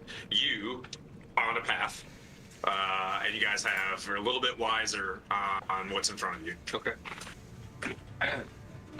What you don't know is how many rivers there are. This dude is. He's gone. A bald man with a goatee, leather vest just came upon us. Very muscular. Did he have like a did he have bad knees? Yeah, Oh, man. you could tell by the things. Did he end every single sentence with Stone Cold said so? He did say that more than once. Yeah. Okay. I didn't put that together. Oh, now I got it. Yeah. So we know that there's a band called the Stone Cold Reavers that is trying to get the leg up on us to kill the dragon just for the loot. They're up there. Sound dangerous, but Blandina can morph herself and look like this Stone Cold guy. If we encounter them, the party, but I found another path to get us up there. So Same one that guy took? yes, So do we want to just have turn to Blandina like blur out like how long does that thing last for you when you do your It lasts an hour. Those suggestions might just be delirium because I'm tired. Like maybe you scout ahead, and then once we get closer, then we tell Blandina, you come back, tell Blandina, and then she goes forward. exactly. Wait, does that change your voice too? You got a real girly voice. And it sounds like this guy was just like huff and husky and drank a lot of beer. Point, you hear this? You're awake now. Like everybody's talking and stuff. Yeah. What? Pardon? Where? What? This is the conversation through the long rest, so it is morning just for game time. I was like, nobody woke me up from my shift. Apparently, some guy called the Stone Cold Reavers. Well, why didn't they wake us? If the guy came to the camp, why didn't they wake us up? Oh, it was a lot at once. Take it easy, hindsight. No idea. Well, I guess I specifically heard Blandina said we needed our beauty rest, especially Point because he's ugly as F. well, But he's not wrong. She's not wrong, but that's not the point. It's kind of wake people up. It's guys just, go, "Shh, you're beautiful to me." Okay. To answer your question there, Flynn, no, it does not change my voice, but I could give hand signals. It's better than nothing. I could talk. I could talk like this. I could try to sound. So, follow me on this one, Blandian, and I know you hate me. But, Otto figures out where they're at. You transform them. We look like, we do something that I think this one person did at a fortress called the Death Star with a guy named Steve Baca. Dan Holo or but like in other words, like you lead us forward, not able to talk, and we're all like bound, or we look like we're bound, like you captured us. The other Wait. party literally did Wait, this. are you serious? Are you kidding me? There's got to be another tool in our kit. Yeah. That's awesome. So just so you guys know, and for timing, you guys can discuss this as you guys are walking up. You know what I mean, like up the mountain, because there's other various checks and stuff like that, and D&D are ready to go. But to combine this, so you guys can have these discussions as you see a pretty well cut switchback. Like it's about yay wide. It's nothing like, you know, Crystal Peak or anything like that, but it looks like somebody had used this, and as you're hearing about this hold that's up here, whoever had that hold probably used this to get mules and stuff like that up there. So it's not too bad. The weather and stuff like that makes it tough because there's a lot of wash, and it's raining pretty hard. Okay. So I'll go for the first half of the day. Go ahead and roll a survival check to stay on the trail. 11. He gave you. Is that all? Yep. Is that all of us or just our If he ranger? just got lost and lost the trail, you guys would pop in there as well. But he stayed on the trail, and you notice it's starting to get a little bit colder now. Like there is a little frost on the trees, and it's starting to bite, but it's not at the point where you think. What I would say is, do you need another die? No, I have more, but I just lost one, so that's okay. Yeah, they tend to get some pretty vicious legs on this floor if they hit the deck. No, I'm good. So you get to elevation, you know, where you're starting to slow down and starting to feel a little bit heavier up there. And you're at the point where the snow is starting to settle and stay. The wind is picking up, and the rain is turning to a little bit of like sleet where you're at, which makes it more difficult to stay on the trail. Okay. So, but you know that with the trees, you're having trouble figuring out where the peak is now. So you're like, now that I'm on the mountain, I can't see the top of this thing. You were hoping for a switchback, but you're losing it because of the snow settling. Okay. So make another. Someone can help him if he wants, or you can say, "Hey, I'm having trouble" or whatever. But go ahead. Yeah, I'm having trouble with the snow falling on this trail. It's hard to pick up. I'll call Commander in to sort of help you and guide you in your ability. I'll cast guidance on him and I'll also help him with his survival check. So I rolled 15 on survival. Guidance is a D4. Yep, and I give him advantage because I rolled over 10 on survival. So you can roll again plus D4. Okay. So roll. I already rolled. You can roll with advantage. Roll with an advantage. And then a D4. Thanks. I got a 6. And Total. add the Yeah. Nice. I love this ranger. So like, okay, you guys keep moving and moving, and you find yourself. You now know you've lost the switchback. Okay. What do? You feel like for a good hour you've lost the switchback. Okay. I'm gonna stop where I'm at. Yep. I'm gonna tell them, hey, I'm a bad ranger. That's okay. You've had the nat 20s already. You got 2 nat 20s. You got us. Yeah. You got 'em. So I think it's best that we take our time here, kind of recoup, recenter ourselves, take a breather, maybe take some of this venison jerky that we made, and we'll try here shortly to regain this path. Okay.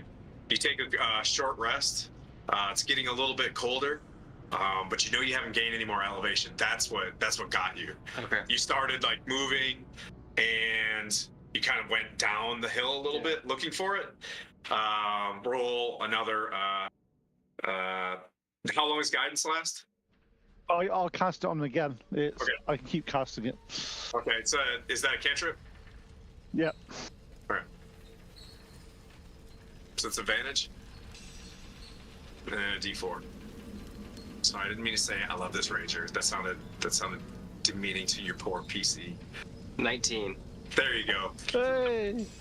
But what you ended up doing is you went straight down the hill to find another switchback. Okay. Right? So you're like, oh, so you're just like, you know what? I'm gonna head back this way until you hit the last switchback that you're on. Went back up. You found that same spot, and you just kind of, you know, like you looked forward, and you can kind of see another point of elevation where you can just start like creating your own switchback. So you moved ahead, and you found like some horse shit as well, and you're like, all right, this has got to be it, and that's what I'm gonna look for. And you kept moving around. You pressed for another 2 hours or so, and I'll do one more check as the snow is getting heavier. The hail, sleet, and wind is picking up, and the visibility is like reduced because of the clouds that you're in. You can take that guidance. I'll just assume he's going to give guidance as well. 12. Oh, got it.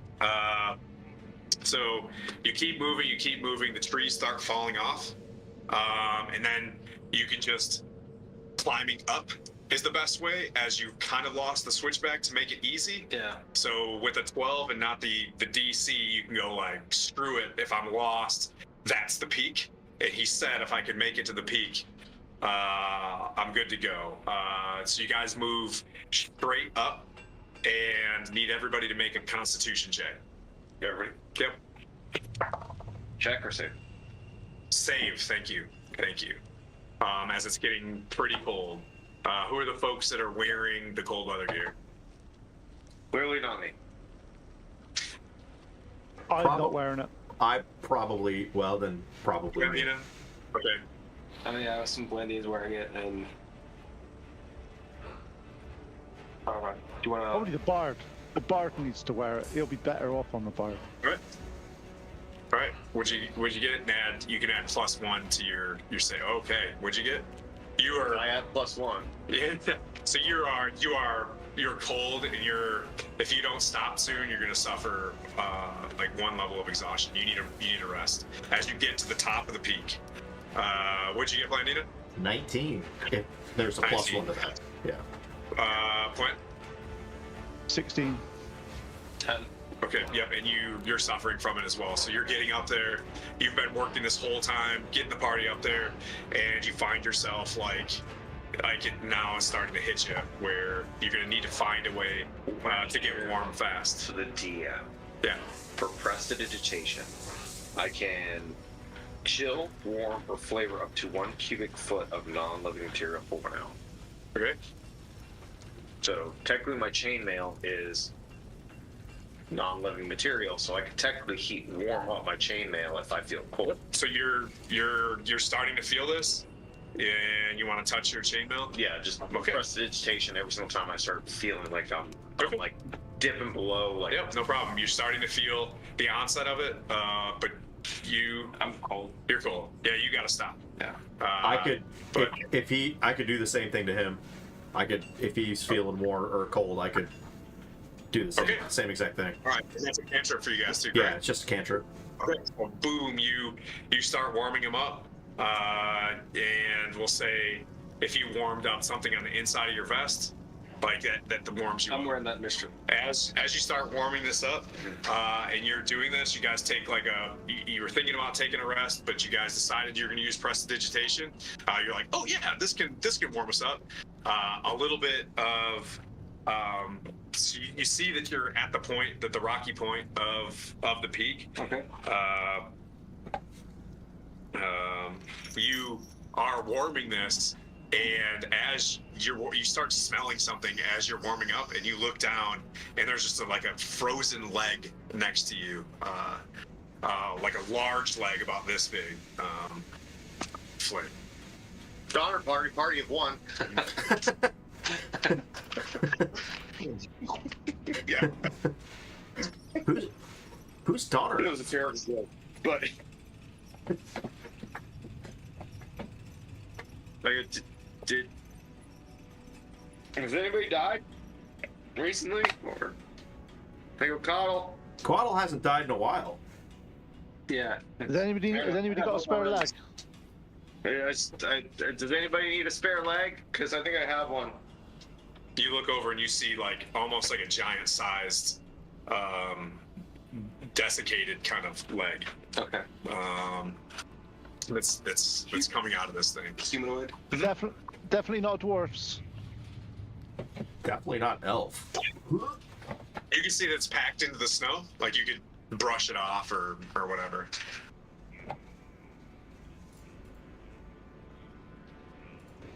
Yeah. Are you closer to it? I'm gonna pick it up. Oh, it's pretty heavy. What, It's a leg about. It's attached. It's not a leg. It's attached. Yeah, as you're. Oh. So I see the leg. You start pulling and you see a loincloth, and as you pull on it, there's like a big bag on a hip, like next to it, and it's just you get the sense that as you start smelling, it's just like, oh, it's a dead ogre. Like there's a big ass dead ogre underneath this thing. I'll cast prestidigitation on it and make it smell like an elven forest. Can we take a look and loot the body? Keebler? So it smells like cookies. Shred. Yeah, let's loot the body. Okay. All right. So you go through this thing. You start pulling out like weird, jagged bones, like a hook. There's like a bone that's like made into a weird fork. There is 7 pieces of silver as you're searching around. A big mothy thing of hair, and then like you start jingling. You find 3 bottles inside this. Okay. As you're reaching around, you pull the bottles out, and you've seen these before. You feel 3 potions of healing, like regular old potions of healing in there. Okay. That's fancy.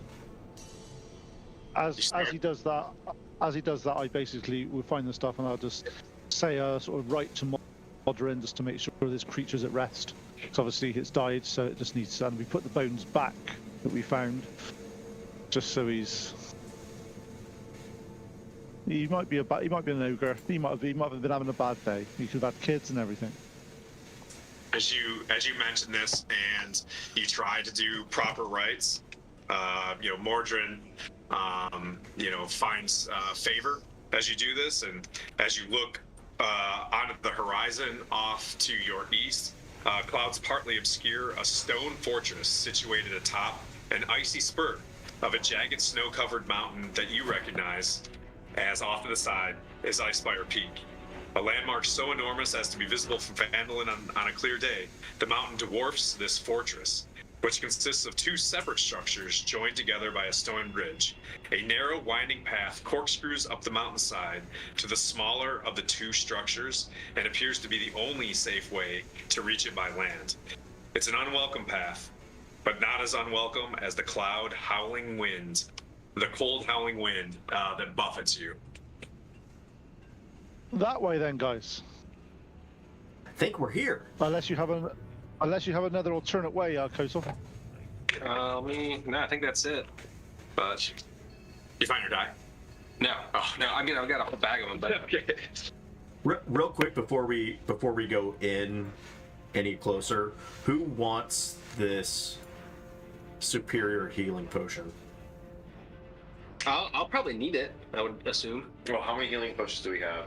So you have 1 superior healing, and then 3 regular. I've got a greater on me. I'm quite happy to keep that one on me, and you spread the other ones amongst you four. I think Coddle's squishy. So is Blandina. Coatl, you can have the superior. Okay. Then Why Blandina, don't- just split the healing potions between you and me. Yeah. Okay. Do you have any heals? I mean, I have cure wounds, but I don't have any healing potions on me. Gotcha. So one of you has 2 and one of you has 1. Yeah. She's gonna That's have why I to was too. asking. If you have a heal, Yeah. then you could potentially Yeah, heal I can- yourself. Yeah, I can heal myself. So if you don't have the ability to do that, you take the 2. I'll hold 1. I'm a wizard, yo. Yeah. In other words, you probably can't heal. Like I get it. No. You cast ice magic and you can't hit shit. So And you can't sing for shit, so you know. Oh. Hey guys, we're just about to go into a really quite dangerous situation. We should be on the same page, okay? Oh, we're on the same page. Part of it. We're on the same page. Okay, page and He's not. friendly page. Friendly page going forward, not at each other's throats. Just because I can't stand his Do you his want to be healed? singing. Do you want to be healed? Yeah. Yeah, so that's it. Let's get along then. I just don't want to listen to his singing. It's horrible. Hey, don't make me turn this party around. Yeah, exactly. Yeah, Quinn's being Daddy Quinn, be like, do you want food? Do you want McDonald's? Okay, so then tuck it up. Directly behind you. Ah. Oh, where was the car around? This is a good time. That's cool. Should I? So there's a nice straight winding path that you see, like as like if you go down the hill a little bit, where the peak kind of overshadows it, and then you'll have to come down and like back up onto 2 other peaks. So you'll be coming from like that direction, and then enter where your characters are. Okay. Should I put on my disguise now? You think? It looks like it'd be in an hour before you got to the mountain itself, or Oh, like okay. to the where the trail gets to the fortress. Gotcha. Yeah. So, but yes, if you guys want to keep moving, I would be like, "Boop, you're at the base of it."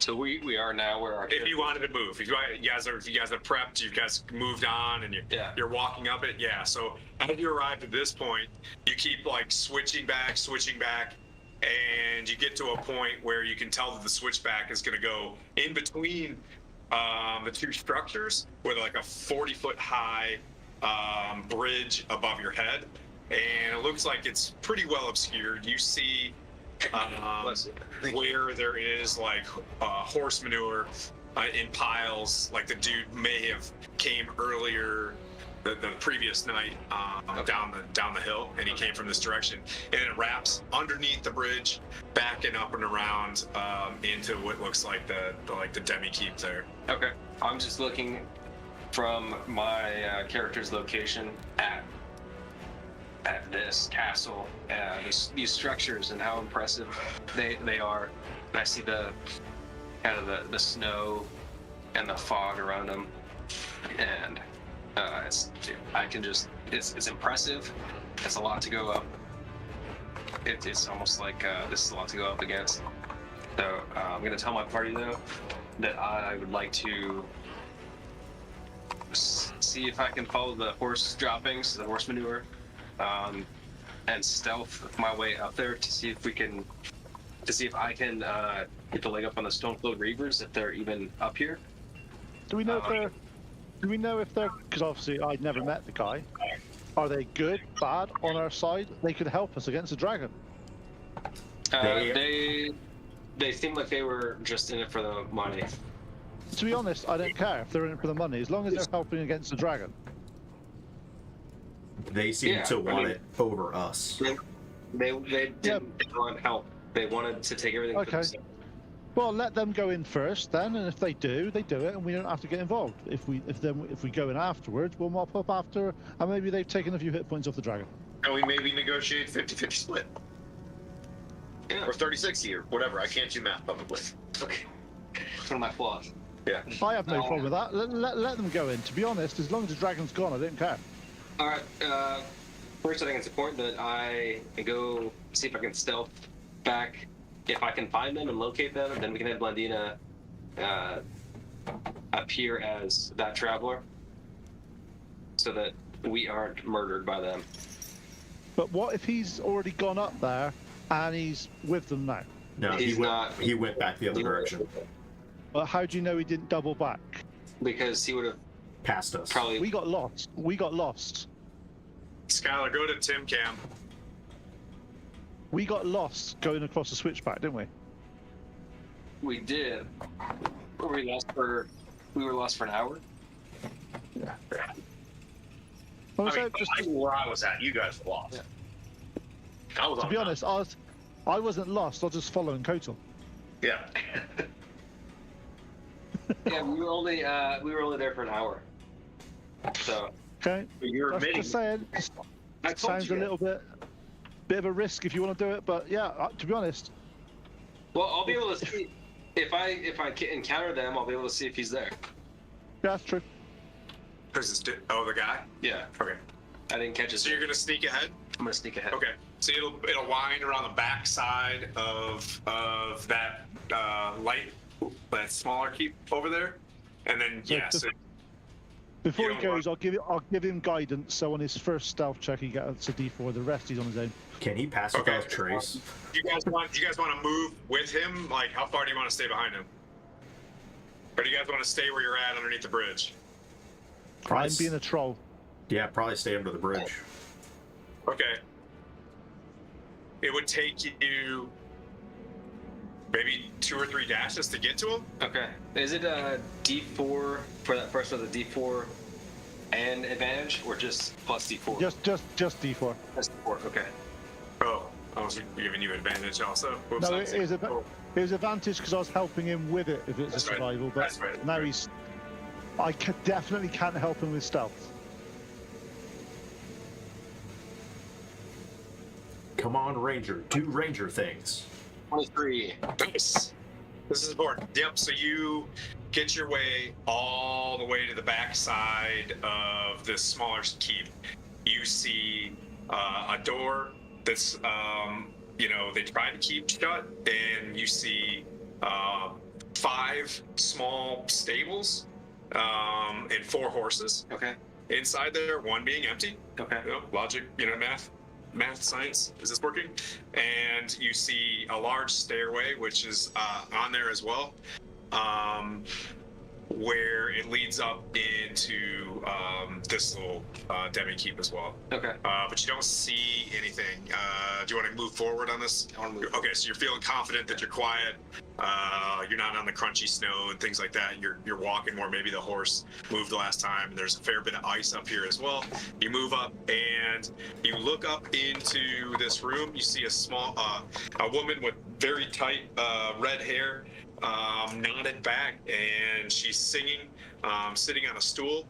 You see an unshapely man sleeping on a blanket, like maybe his days of warring are kind of past him. You see a muscular, let's see, and another person sleeping in another bedroll, but you see one lady kind of like she's on watch.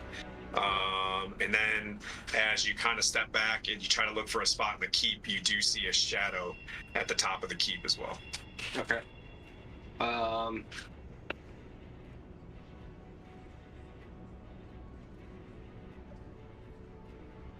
I think I'm gonna go back to the party and tell them what I see. Okay, Yeah. I'll keep that. That was a really good stealth check. Okay. You were able to observe everything, and then you get back to him. So I'm gonna report back to the party, everything I see, tell them the way that I snuck up there, and then describe the 5 stalls with 4 horses in it. The woman with red hair, the kind of unshapely man, the one in the bedroll. Did you say something about a muscular man as well? I mean, I was describing them, but they were sleeping in a bedroll. You see a muscular woman sleeping in the other bedroll. Okay, and then there's something I did see, kind of a shadow in the top of the keep. I think it might be best if you cast yourself as that other traveler.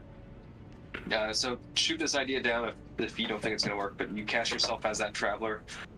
You walk up, and then I can sneak up behind you. Remain in the forest, in the trees. If it doesn't work out. Yeah, I can also, if I get into, if they see through my disguise, as you will, I can cast sleep on them. Okay. And How close do they have to be to you to do that? they don't have to be. I could do it from 90 feet away if I need to. Okay. What do you guys think? So can sleep be the second plan where the first plan is where we try to tell them, hey, we'll help you guys out. You guys go in, you guys fight the dragon, we'll be right behind you. We'll call it a 50-50 or 60-40 or whatever. And let them go fight the dragon first, and we'll be in reserve or something like that, as opposed to just going in there and possibly getting into a fight right before we have to fight a dragon, and then now she has to put him to sleep, and then we have to deal with them after we deal with the dragon.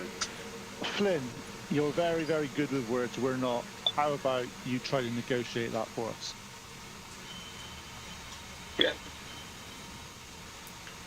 If anything, I can get in there, get us in there, without tipping them off. The thing is, if we go in there, think about it this way. If we're trying to get them to actually help us, and we go in pretending to be someone and we get found out, that's our trust and our honor completely smashed along the sides. They're not going to do anything with us. Yeah, like if I go up with, I get it. and we have Coddle off, kind of sneaking around just in case. And Yeah, no, I get it. It's just I just want to make sure that it's that. How would you feel if somebody impersonated one of our party, trying to get you to do something? The chances of you doing that thing then are. Yeah, that's what I'm saying.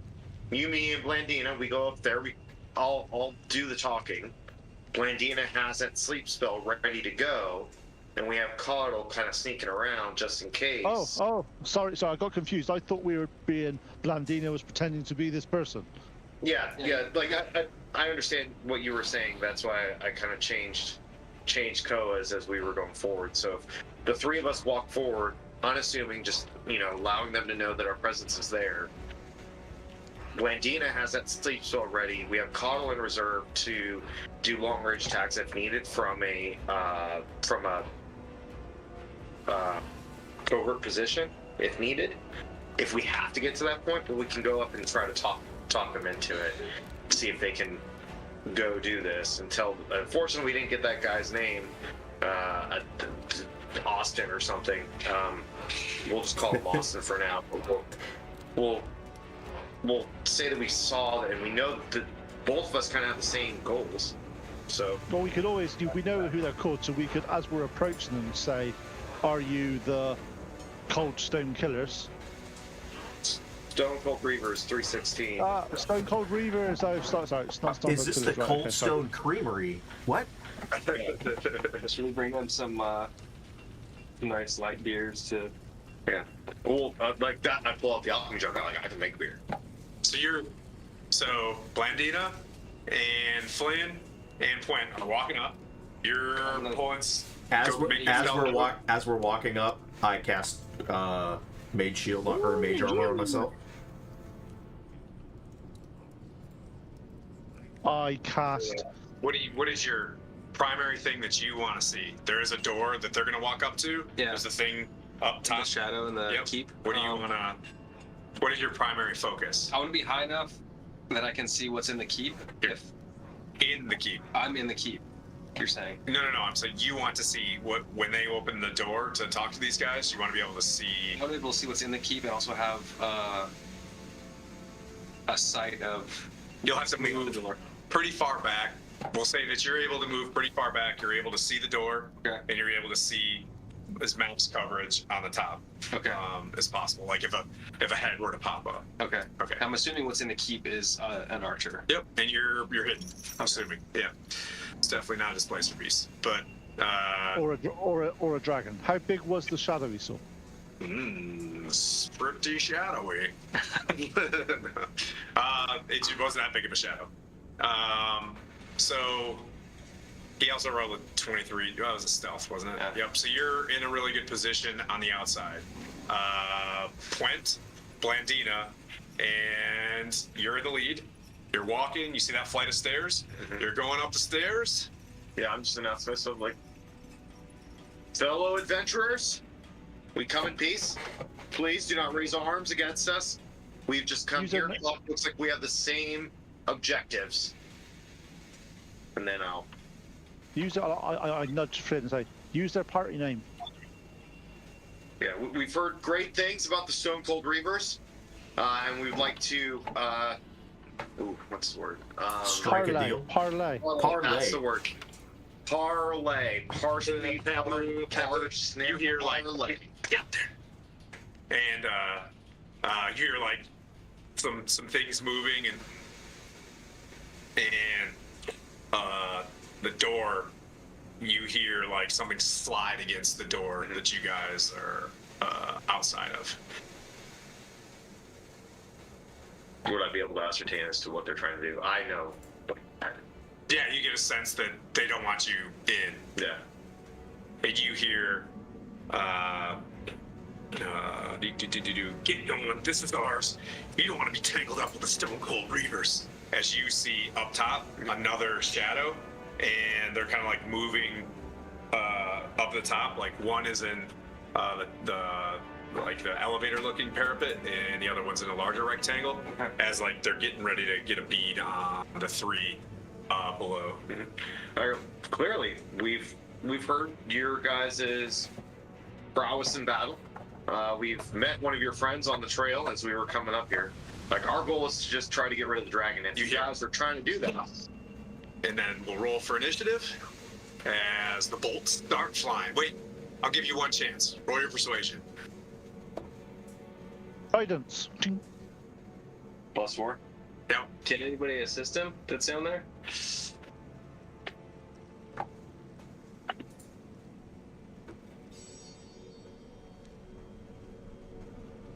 $23. 23. You hear someone like arguing, and they're like, you get this. So what your persuasion did on this round is you get the sense that like, no, shoot. And then you hear them like arguing over when to shoot, right? So you're getting the sense that they're preparing to shoot you from their round. You get you'll get like a chance to figure out what you're gonna do. Can we how far away are the two? He bought you guys time messing with their heads, and you hear like above you, they're like, "Oh, what does he say?" So I feel negotiations have failed. It's pretty good. What I'll say, because that was high enough. It's not enough to like in a moment to completely sway your criminals to your side at this one. But you've got them. You know what I mean? Like you've given yourself a chance to realize that like, all right, these dudes are gonna shoot us. I can move to another place while I talk for just a little bit, or I can go forward, or I can stand here. But you've bought yourself another 6 seconds.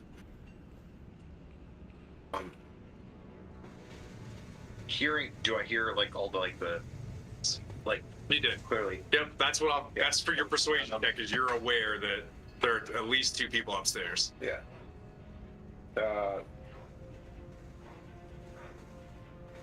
which is a persuasion check. Persuasion. Yeah, it was so persuasive. It became a persuasion. It's I go, fine. friends, there's no need to raise arms. We are not here to take what is rightfully yours. We're only merely here to assist you. And merely, at the end of it, make that negotiation should we have helped you out in such an endeavor. If you choose to raise arm against us, we'll depart and allow you guys to take that full advantage of what you guys are looking for. If not, we can assist you. But if you continue this route, we will be forced to leave, and you guys may end up, unfortunately, having to face the dragon by yourselves without any help from people who are magical users, as well as people who can persuade people, as well as a cleric of the holy.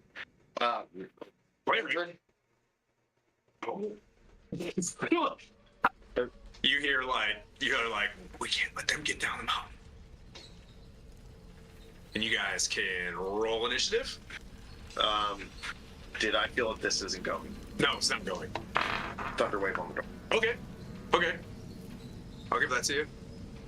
But that'll be what you do when we return from break in let's say 10 minutes. Yeah. How about 25? 25 after.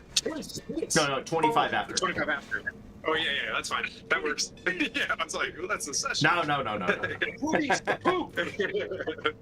All right, we'll be right back.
Perfect time. Okay, we'll do a little bit of halvesies theater of the mind, halvesies map. I get that it's a little dark on the map. Can you go to Christicam? Yeah. All right, and then we'll go roll for initiative. Let's see. Let me know when you've rolled. Or let me see when I see you've rolled. You're rolling anybody above 20. 21. Nice. Let's see. Above 15. 16. 18. Ooh. Okay. 16. 16, but definitely last. And you were 15?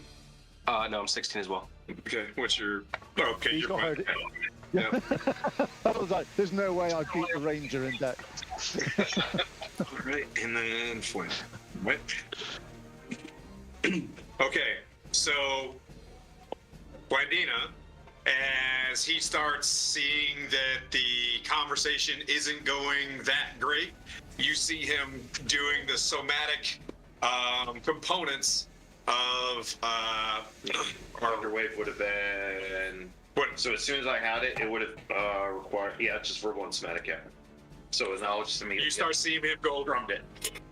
You know what I mean? As he's gonna, but you got the, you can do the first thing. You look up, and you see shadows, right, of two people getting ready to possibly shoot down on you guys. They've got more than half cover, or they've got about half cover, we'll say. And then you know there's two individuals inside the room. Yes, there is a window, but you'll kind of have to run up in front of Flynn and then run back.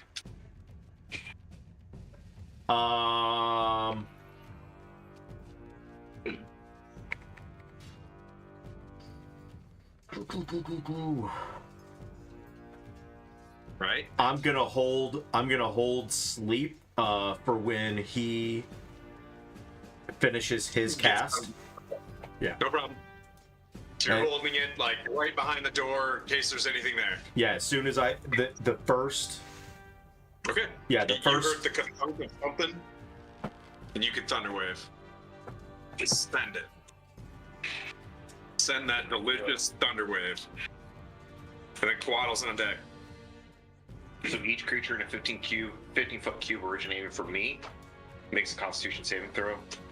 In addition, unsecured objects that are completely within the areas of effect are automatically pushed 10 feet away from me by the spell's effect. What's your DC? I got 19 and 14. 14 is my DC. Okay. So they take half damage. All right.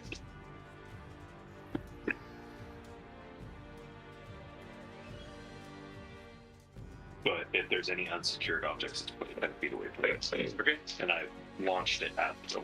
Yep. The door, for all intents and purposes, completely splintered and, you know, splashed into their constitution. They hold by. You see a bigger male sitting there, and he's got a longsword, and he's getting ready to barrel down. Damage. 6. That is me having 12. Okay. So it's 12. And you see Six. a woman, you know, with her eyes getting hit. There's like splinters in her face, and she's got a crossbow behind him. And as I see them, second level sleep. Okay. So they took damage too. We'll count that into the sleep spell. Interesting. Yeah, Good. so they take the damage, and then I cast sleep. Yep. So Okay. it's 78. Of hit pool, correct? And if it, is there hit points that you go to sleep? So that's 15.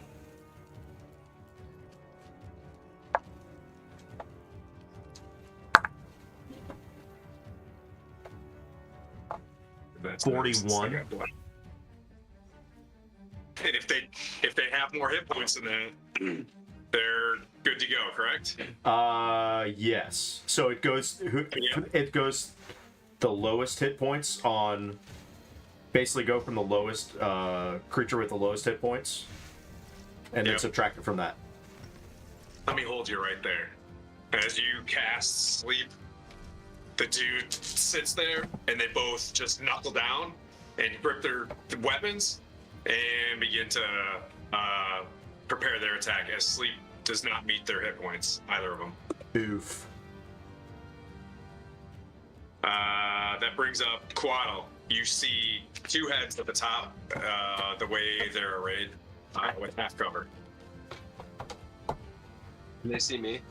Am I? It looks like I might be. You're still stealth. Cover. They look like they're looking down at ready to shoot. Bless you. Thank you. Oh God. Sneeze. That's what you hear from the rock. Achoo. So, They look over. I know that there was, but I would have been going inside right after the spin. okay, you're in the. Boop, boop, boop, boop. You're in the door. Yeah, I would have been first entry. off. Because the terrain and the camera's looking ugly, you're face to face with the biggin right now, with the guy. He was inside the door. Mhm.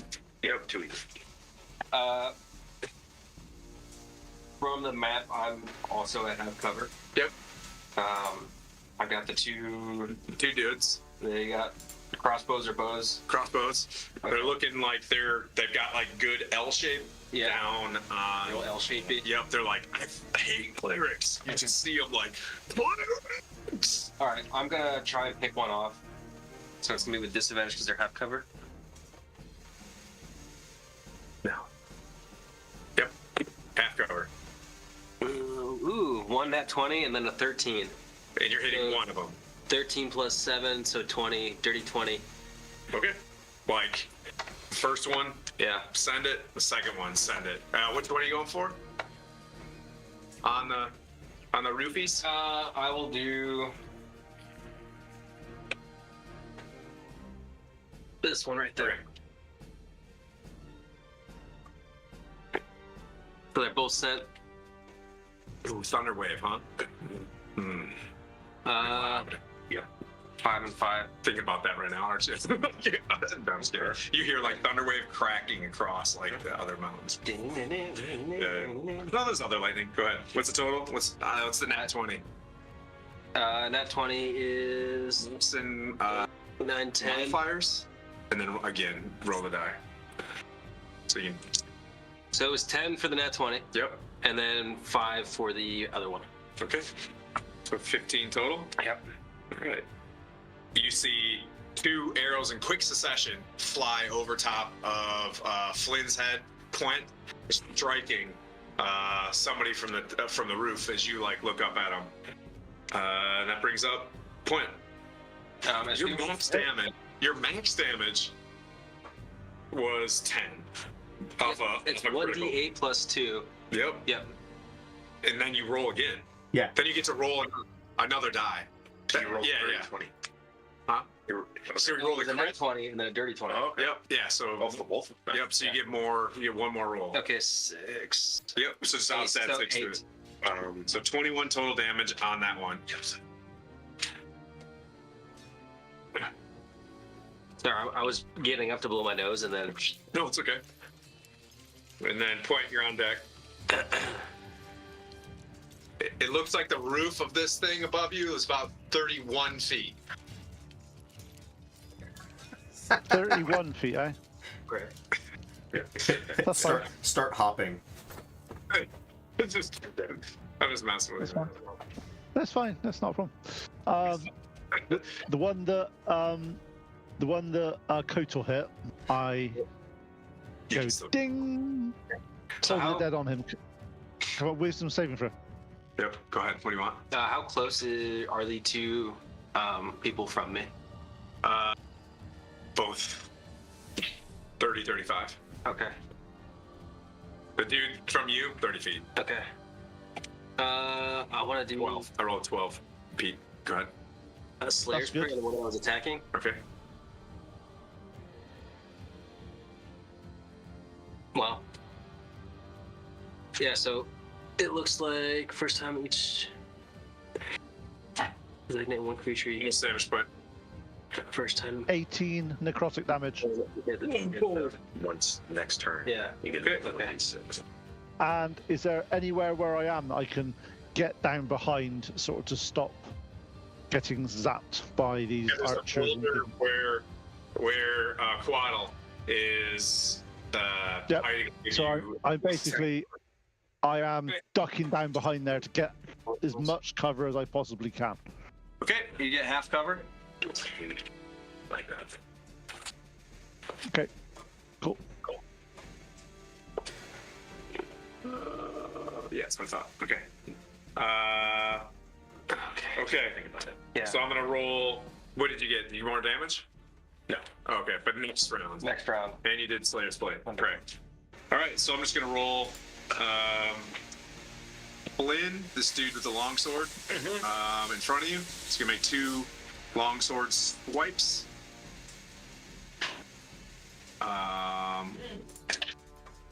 Oof. Does an 11 hit? Nope. All right. Does a 17 hit? Yes. Okay.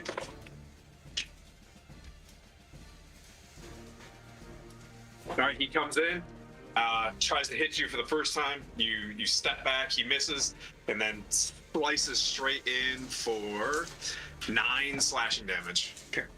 The woman behind him opens fire with her crossbow, or for her heavy crossbow. Yeah. She's standing behind him, getting him cover from him, about 10 feet, we'll say. She's inside the room. The 7 misses, and you can also make a. Yep, that's all. It gets the 1 crossbow attack, and then the 2 people above. One guy's gonna reach down. He stumbles forward. Sort side of the door. Even though I'm inside. Who? I. Oh, you stepped in? Okay. Yeah, I stepped in to get against. Perfect. Yep, no problem. And then Twent does the Toll of the Dead with, you get half cover. 2 crossbow shots are gonna shoot at you from the top. 1 is a 24 to hit, and 1 is an 11 again. The 24 may just about hit me. It does 9 piercing damage as a crossbow bolt strikes you. It happens. I shout, "You're dead, man! You are so dead." I remember who that guy was. We see the cleric. He's behind the rock. They said that your mother was a hamster and your father smells of elderberries. Blandina, you're up. They said that me. Lenny hates the DM because I have thick veterans fighting you guys. Are there any? Can I see anything inside the room, like that potentially weighs between 1 and 5 pounds? Yeah. There's a stool sitting, like, you see right behind the redheaded lady that's in the room. Yeah. So from the other side of the room, I pick up that stool with catapult and just sling it right at the back of her head. Nice. Okay. She needs to make a dex save of 15, Fail. and she takes 3d8. Dang! You see this crate from behind her just start levitating like Yoda, and just boom, slams into the back of her head. And takes 20. Oh, That's some good d8s there. Nice. Good D8s, bro. And And just like, nobody unloosens my bud! And she is and I was cranking like, back another crossbow bolt. and I will see. Should I? I'm gonna get up right behind Flynn. Okay. Yep, so you're got half cover, we'll say. Same situation. Lady in the back, half cover, and you're battling this guy. But that brings up you, Flynn. And then I'll whisper to Flynn, "I got you, buddy."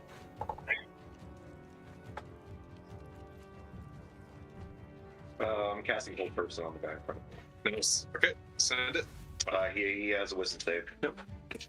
14. 14. Okay, he saves. Okay. He's like, he just looks at you, and you know what I mean? You strum the guitar, and he's just like, okay, tight. Is that what you're just holding that spot? I'm just reading something. Quaddle, you're you can, if there's something else you can do. You're good, Quaddle, and then Point's on deck. Because knowing that that didn't work, he's gonna get an axe. Okay, get an axe swing in? Yep. Nice.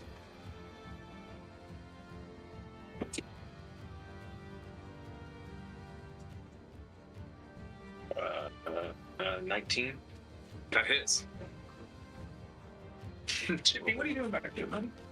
Because we don't add proficiency Nope. to a second offhand attack, so then that's, I think it's 3. So that's technically a 16. That, no. That No, Yep. that's fine. I wanted to clarify. Yep, so you're strumming, then you reach behind your hip and you swipe him with your hand axe, and he parries it with his bracer in his splint armor.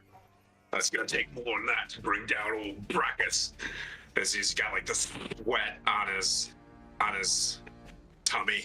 You know what I mean? And he's got the bowl of oatmeal. With my movement, if I can and if there is room, you like try to shift to the other side of him, so I'm not directly in front of him. I'm trying to get. You shift, and Blandina, you see this happen, and you're like, yeah. You kind of move. Blandina, you can also shift with him. Yeah. If you want. I throw Dust of Disappearance as soon as I see that. Is that a bonus action? No, I'm just. Are you joking? Oh, okay. Quaddle, you're up. Okay, so I am going to. You saw that dude that you shot, Yeah. like let one loose somehow, and luckily hit Point. Unluckily for Point. Yeah. Yeah. Unluckily for him. You're a stone cold slaver, though. You're having a good day. So I cast Slayer's, or I used Slayer's Prey right before my last turn ended. Okay. So I am going to the same. I'm going to use Slayer's Prey on the one that just shot Point that I was shooting, and then I'm going to go ahead and shoot twice with the longbow. Okay. At 20. Yeah. And then a 10. Okay, so the nat 20 again, you get max of your And then full roll. hit, and then you get to roll the attack die again, Okay. right? And then with your other hit that hits. So 10 plus 5, 6, 7, 17. Okay. And then 17 plus Be 1d6. 1.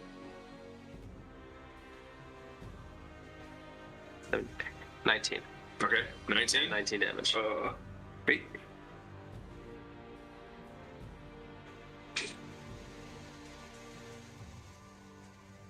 I'm going to save the Hail of Thorns. Okay. So, with that one shot, you see him like trying to get over as Blandina gets exposed, and you shoot him right in the back of the neck, and he Does tumbles. he tumble down? Yeah, tumbles and falls in front of Blandina. Blandina's, your robes kind of fly back from the wind as a female splats like right in front of you, taking another die 6 damage. 6 damage. Totally Dead? dead. Does it get blocked in her face at all? Yeah. Oh yeah. Oh, Yeah, it's guts everywhere. Was that both your shots? That was both, because my other Okay. one was a 10. That was perfect. That was exactly, yep, and one down. Point, you're up. Okay. The person who just died, was that the one that hit me? Yep. You're welcome. Thank you for that. I'll get the other one. Ding! Wisdom saving throw. Yes, sir. Dong! You've got mail. Fail. Fail. Has this guy taken damage yet? Nope. Okay, cool. So I do less damage on this one. So that only does 12 points of necrotic damage. Okay. Ouchies. And then I A crossbow bolt, kind of like a crossbow trained in on you. Get behind the rock again as far as I can. Okay. And as you do that, I shout up. I go, "Just remember what happens to the last person that hit me." Longsword guy steps forward into that space to move and does 2 longsword attacks against Blandina. Is he still within my melee, or did he leave? He's stayed in it. Yeah. Does a 23 hit? Yeah. Yeah. And does a 21 hit? With this shield. I've got +1, yeah? Shield has +5. I know, Yeah, but yeah, I've got +1 because I'm behind Flynn right now, right? Yeah. For half cover? +2. +2? Yeah, then shield. Bam! And only get hit by 1. The 23. 1. The 23. Okay. 9 slashing. Good. Because you basically, Yep. if you would have walked, tried to get behind him, you would have fell like off the steps. That would have not been chill. So you're like side by side, and he's outside with you guys. That woman's gonna take a crossbow shot at you. For the 2 that misses, and then there's another person up top that's gonna take a shot at old Puent. Does a 15 hit Puent? No.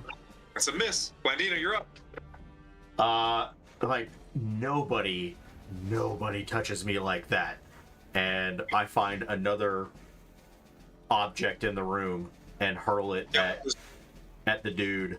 Except this one's coming out a lot faster. So Dex 15. Yeah, okay.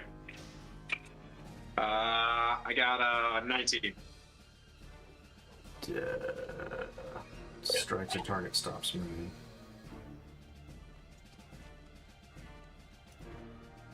Wait a second, hold on. Strikes target, stops moving.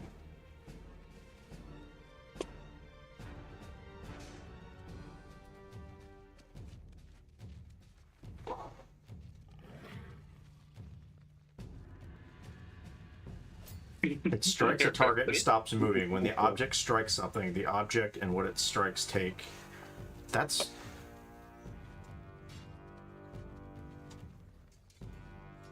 So it still takes the damage.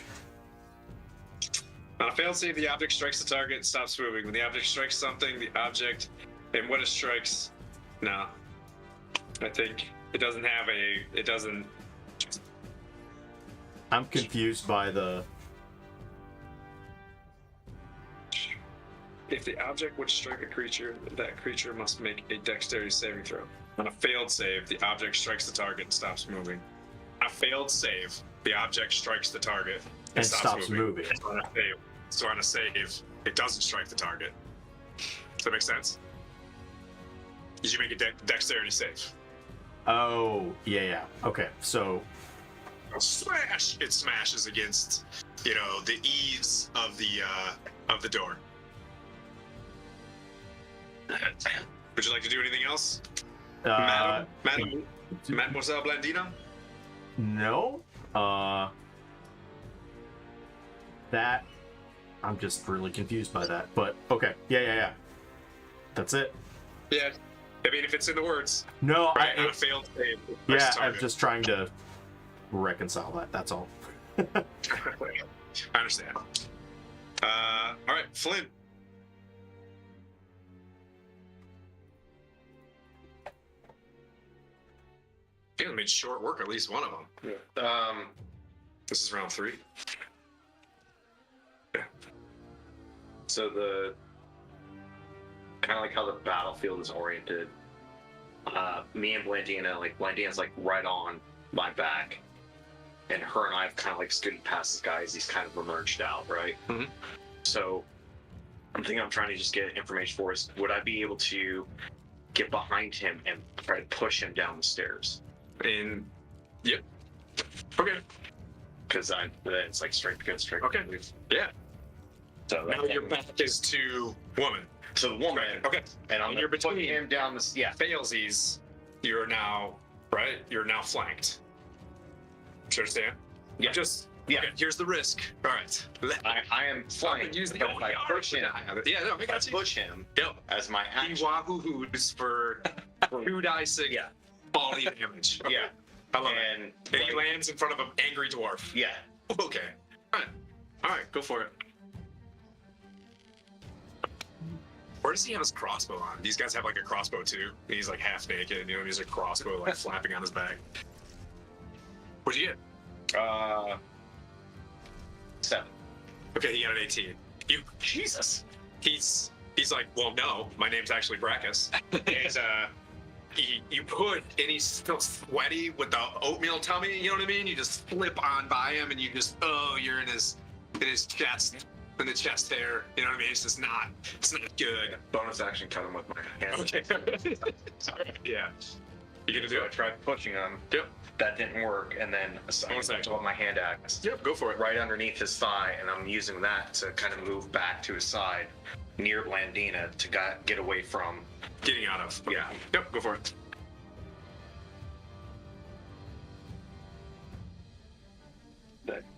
That's a 9, so that won't hit. Okay. So it pretty much scrapes against his armor. All right. Not easy. Wow. All right.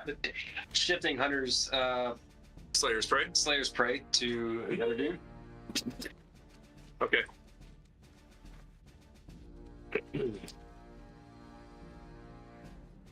But you're not gonna believe it. Another net 20. Another net punch. Okay. Sounds awesome. Go for it.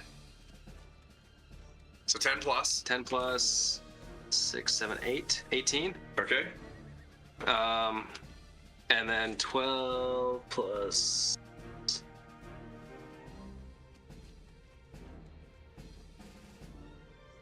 19 to hit. So Okay. 2 plus 4, and then for Slayer's Prey, 5. So total 5. 5 for the So 9. yeah. Total damage? Yeah. Okay. All right. So this dude's getting ready to shoot down and just boom, like right in his shoulder. Big fat arrow, and then right underneath his arm, and kind of like looking over, trying to find, oh man, all he sees is plant. You know? Oh man. Yeah. Oof. So rough. All right. Point. You're up. Okay, so we've got, Dear friend. we've only got, is it 3 left now? Yes. Okay, the guy that's up there that was shooting arrows at me that missed, I am going to toll the dead on him again. Can you have a wisdom saving throw, please? Yes. A 1. Matt Ooh, Damon. And 20 points of necrotic damage. Ooh, I'm the dude up top. Yep. All right. Dong!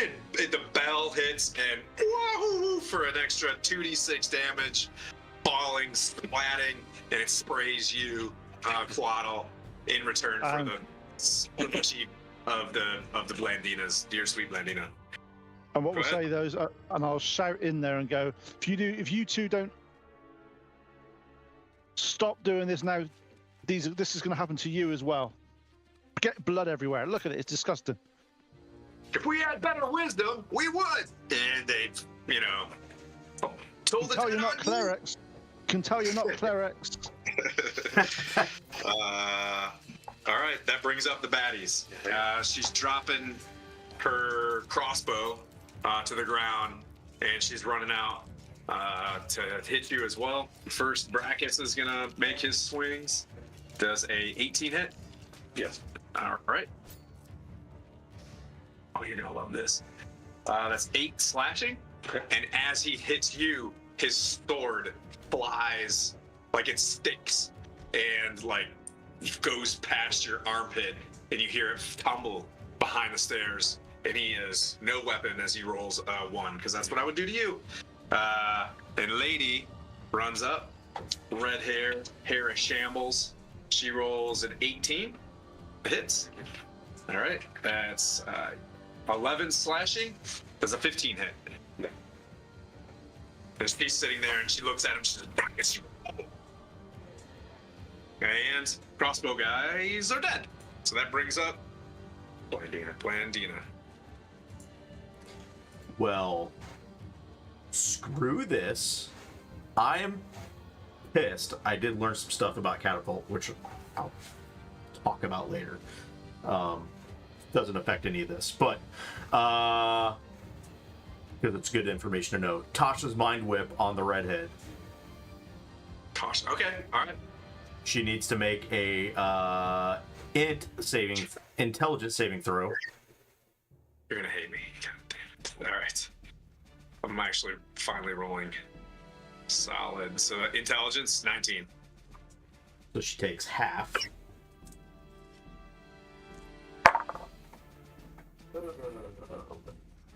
So she takes 7. Good. Psychic damage. Okay. You crack into her mind with this whip, and you see her as she's scolding Brackus, just wincing and trying to look up at you.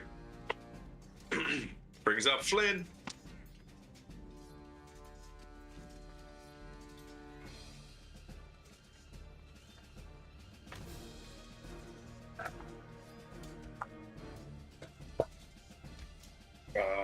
Hand axe as my Me. yeah, as my action. Okay. So the woman is looking bloodied. 14, which doesn't hit. Nope. Based off of his armor.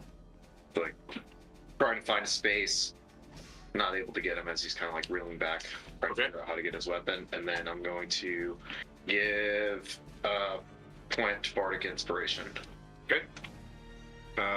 Squaddle, you're up. Okay. So from my vantage point, can I see any? Yep, they're both on the steps. There's a man standing in front of Blandina Okay. and Flynn, and then there's a woman just up the stairs with a sword. You see the guy just lost his. His sword. Yeah. So the woman, I'm gonna kind of shift my Slayer's Prey to her, Okay. and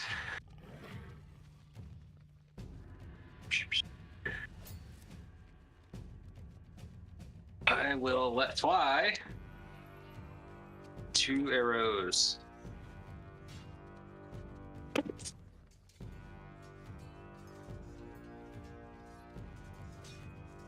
$19 and 22. Both hit. Man, crushing it. I know. Because all those. If it means me rolling low all day, Fringe. Yeah. Yeah, I rolled nothing but like Get to the dragon. Even that 20s in a row. The ones are coming out for the dragon. 8, 9, 10 plus. So 17 plus 3, so 20 damage on the label. All right, dude, just sitting there. Yep, just getting. You're out there with the axe, and 2 arrows hit her, and she falls and slides, and drops her sword. And Brackus looks down at it. Point. you do, hero. I will point at the woman that's behind and ding my bell again and toll the dead on her. Could she do a wisdom saving throw, please? Okay. On him or her? Yeah, he's Her. failed. Yeah. It's okay. She's dead, but he is still alive. Yep, you got her. 20 points of damage. Wow. Okay. 26. As he reaches down, half movement, picks up this long sword, and he just looks at you and he's just like,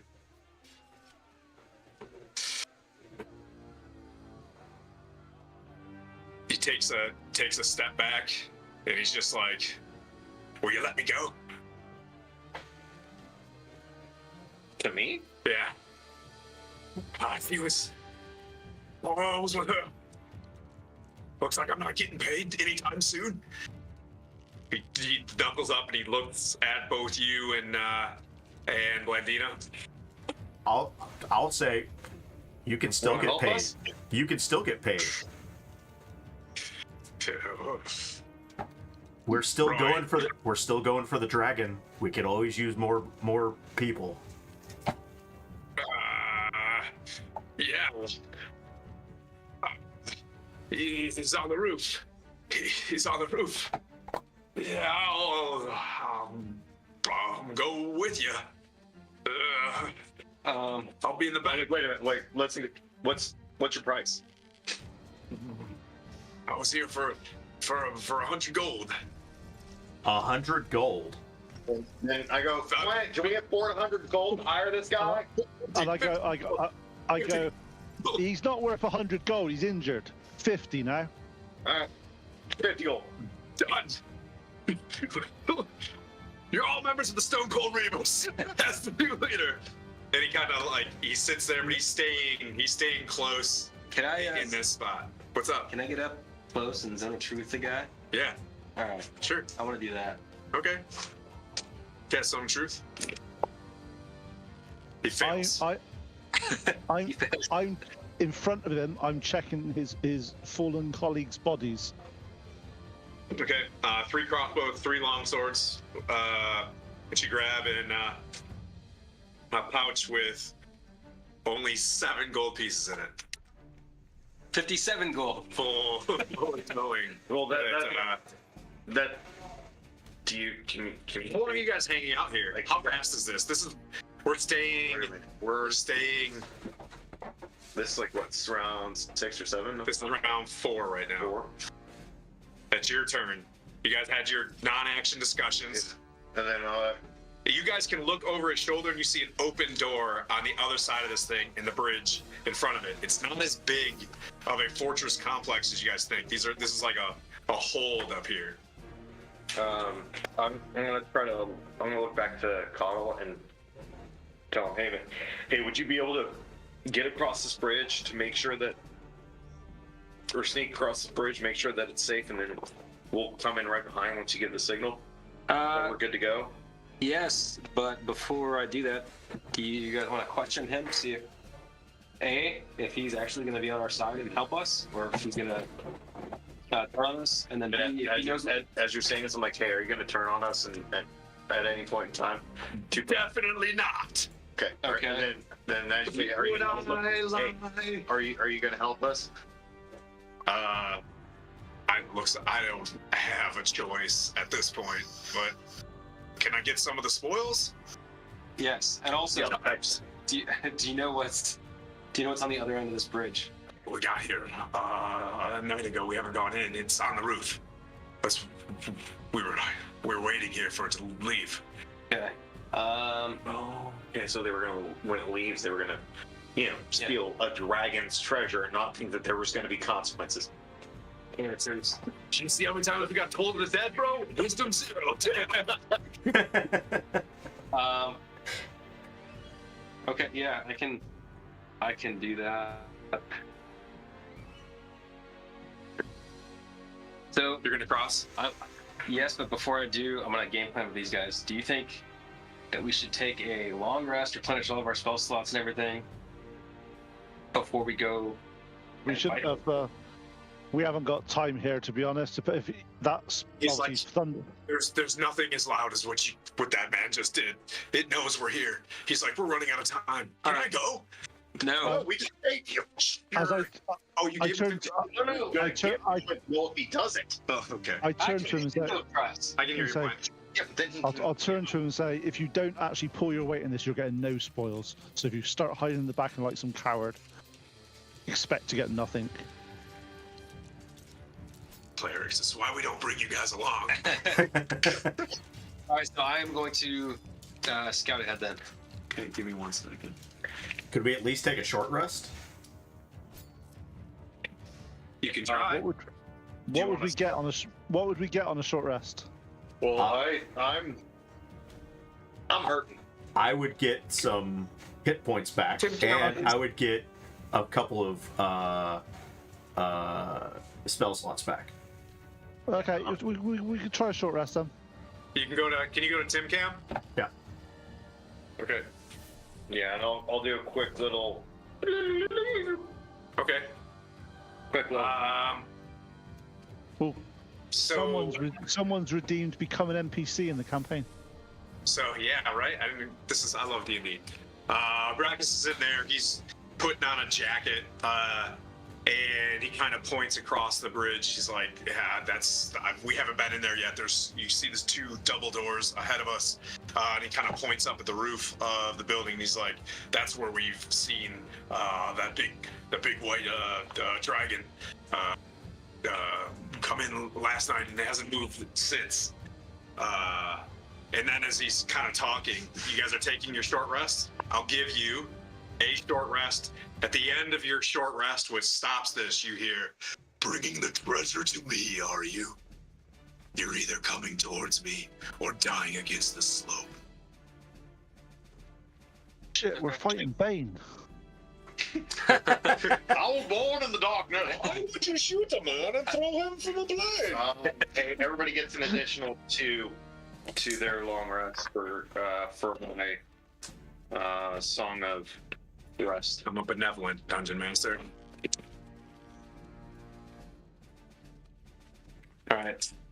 So All right, we're going to use the map at this point. he says he's going to be the dragon. Yep. Who? Who's the dragon? Oh yeah. Oh, okay. you just tell me what you want to say, buddy, and you're in. So your character right there, will, if you're gonna try to stealth across this thing. Yep. All right. You're at the. Yep. So roll your stealth as you come out of this thing, and you want to do what? You want to do what? Well, I guess they know where. Is there any point of me scouting ahead at this point? No, if we heard that, why? There's no point for you scouting I'm ahead. here. Oh, you didn't make it that far. Now that you're at the front door. Yeah, there you go. So we just thought over. If the dragon knows we're here, there's no point in Yeah. scouting ahead for me. No. There's no point in me scouting ahead if the dragon's calling us out. But the dragon knows you're there. Yes, 100%. Push forward with Brackus in the middle. That way he can't run away. Okay.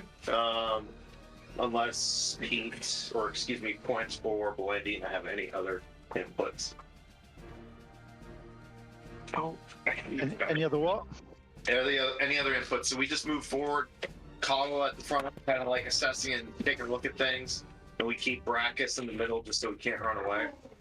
Yeah, and also we need to get across this Yeah. So I as recommend fast that. as we put. Yeah, we get over there as fast as we possibly can. Because being out in the open like that is literally like dragon fodder 101. You guys want to hold your initiative with what you got? Yeah. Okay. And then I think the plan is just dash. Okay. Okay. Fortune's in your favor. So you guys are at the door. Blandino, you're at the door. You dashing across? Yes. Okay. I thought we were all going to dash across the team. Yeah. Okay. I'm just saying, everybody's dashing Yeah. for this round, which is we got the. On that note, I am, because obviously I don't know when our new member goes, but if that involves me staying here a little bit longer, I will stay for him to go, so we don't all He leave him here and run. definitely hesitates as you guys are like, on 3? No, 3? Literally. 1, 2, 3. Okay, you're pushing. Well, Okay. Yeah, He goes Yeah, then. If that's what you're. he hasn't got a choice. He hasn't got a choice. Put it that way. Okay. What's this? 60? I'll give you all 60 feet as you guys make it to midfield, right there. The lead character? All of you guys are together. Yes. So 60 gets us. Here you go. There's the wonky thing. Yeah, so if it's from the door here, 60. Perfect. Put this like right there. Okay, it's just fine. That works just fine. Bear in mind, I'm a little dwarf. I'm like 10 feet behind that, but you guys keep going. I will catch up. Well, I'm also grabbing you. Like one hand is on the back of Brackus, the other one is on you when Yeah, So- I'm saying, faster. As you guys get to where you're going, you do see that the door is slightly ajar, right? But it's not enough time as the dragon reaches the top, and it's just like, you may enter, but you will die up here. Oh, as the breath flies atop you. Can I get a Constitution save from each of you? Come on, Brackus! You're my buddy now! Did he get any hit points back? Yeah, we're gonna give him some short rest hit points back. he had a short rest, yeah. Alright.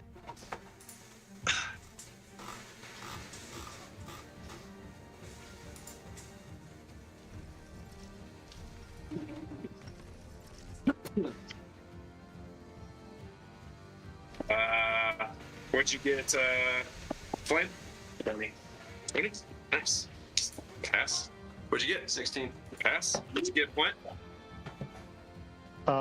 19. Pass. Blandina? 15. You guys were moving. Guess who didn't pass, though? So I have to roll all the dice. Yeah. Brackus, Mr. by 2. All right. Let's see. We're gonna go. Kind of making nothing good brackets in front of me.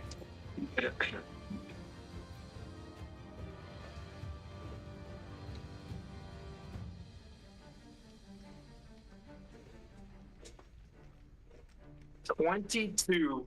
This is you passing. This is you passing. 22 cold damage as you guys see Brackus freeze and like just splinter on the bridge. You guys, did you see this thing like move its head back? Yeah, I'm unconscious. 22 was my exact hit. And you guys see Flynn like hit the deck. How did you only have 22 hit points? Because I didn't roll all my die for the. Why not? Yeah, why not? Why not? That was my choice. It's fine. Dang it! All right, that brings up Blandina at the door.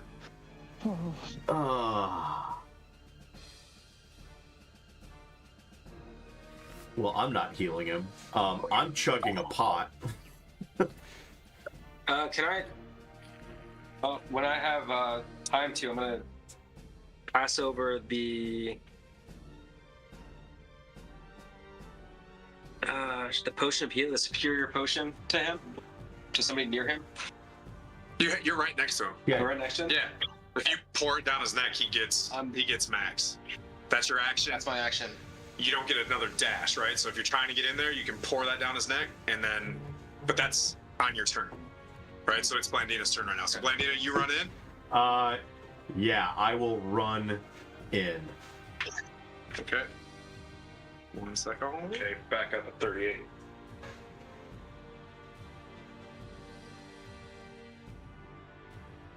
Shifting cameras. Blandina, you race into the room, you open it up, and you end up in a great hall. In this location, as soon as you walk in here, 3, and this is all part of this thing, 3 Sturges. You see them like, you've seen them before, these like skinless, large looking bats start flying towards you. Running towards me? Are they? It's not on their. You run in to steal your action. You see these 3 Sturges fluttering around, and they look like they're, you know what I mean, like starving, and they're going to attack you. Did I have to dash to get in there? Huh? Did I have to dash to get in there? No, you only had what? They're at the. You guys are at We're the. at 60 feet, so 60. 30 would have gotten him like just across the bridge. All right, you're across the bridge. Oh, so you guys aren't even in there yet. Tight. All right, so 60 puts us at where Coddle is. yep, you can dash to get in or hold, but you can see. I'll say, since I already let that out, the door is like farther open, and you can see him in there. I thought you were in. My bad.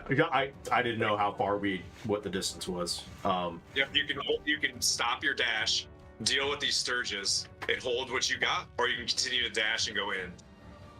I'm not dashing in. If I see them, if I get to the door and I see them, I'm not going in. Okay. Your choices. And I'm going to chug a pot. I'm going to chug a pot. Okay, so your bonus action chug a pot, Yep. and then you're dealing with these Sturges. 6, 7. Or did you take the 8. full action? To I'm drink the pot? taking the full action. Okay, good. So I'm All just right, hanging cool. out outside. So it's 8, 10. Okay, you're outside. Yeah. Let's see. That brings up Clint. Oh, Skippy. Wait, one sec. Coddle Pumped. And then, No, it's my turn. I mean, my turn. so you wake up, and then you're in the middle of the bridge. Yep. Okay. Do you want to keep running? Yes, All right. Do you have the effects of a full superior health potion? Yeah. Oh, wait, was it superior? it was. Nice. And then, so you're running and you made it roughly to Blandina because you gave him that. So you're outside still. Yeah. All right. You use your action to fully heal him. You see the 2 Sturges, but you can't really do anything about Yep. it. Point. Okay. I'm still in disbelief. Right, hang on. Let's look at the maps.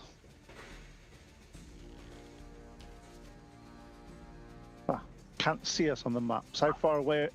I will move 25 feet along the walkway. Yeah, I'll move the camera a little bit so you guys can see the bridge. Me scusi. I can see it. Actually, I can see it on Flynn's and Kotal's. Okay. Oh, you can see the bridge on their screen. Nice. I can in Discord. Okay. Okay, cool. Who's looking the most hurt at the moment?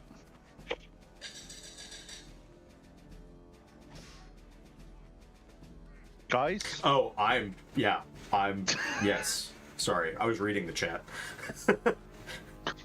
I got You something. can get up there. I'll say point. When you get up there as well, you're aware of the 3 Sturges. The 3 Sturges. Literally Curly and Mo. You see one with a full. Okay. One with curly hair. First thing I do I'll get there then, and I will do spirit guardians around us to protect us from the Sturges. Okay. Because I'm expecting them to run in and try to suck our blood. Okay. Right about there. Oh, yeah, they're still in the bridge still, huh? Spirit guardians, and then you're healing somebody, or is that your action? No, that's my action. Okay. You And, lead spirit action? Actually, do we say we could bonus action drink a potion? Is that we just have to roll the dice? Yeah, yep, absolutely. I will do that on a potion I've got. Okay, good. You hear in the distance, "Oh, cold, come to me. Oh, don't fail me now." Failed his recharge. And we're back to Sturges. What's your wisdom, Sturge? It's not very high. I'm gonna, for the sake of this one, wisdom, they try to attack your spirit guardians. And with their 2 hit, you just guys get sprayed with Sturge juice. Blandina, you're coated. You just got Egon'd like big time. Yeah. And that brings up Gross. Blandina. I just give a golf clap. Way to go, guys. Yeah, I'm chugging my other pot. Unless somebody can give me another heal. Not this round.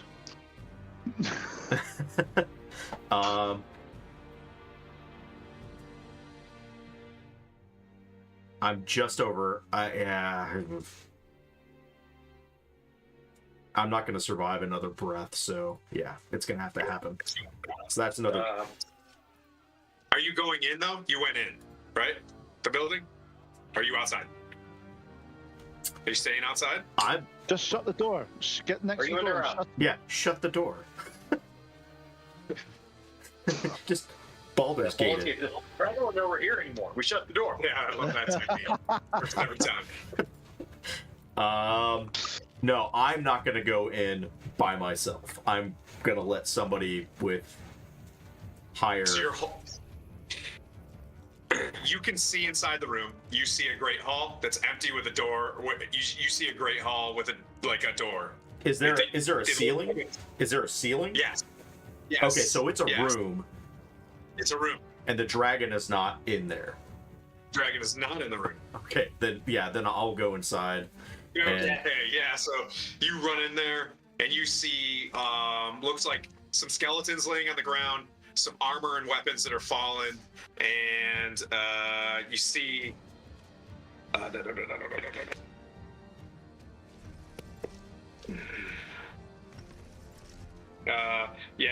Painted on the stone floor is a 10-foot diameter shield-shaped crest that features a black tower being struck by a golden bolt of lightning. Well, that's You're in interesting. there. Yep. I do it. A history. Off to your left, you see an open door that looks like to a hallway that goes east and west, like to the back, like to the length of the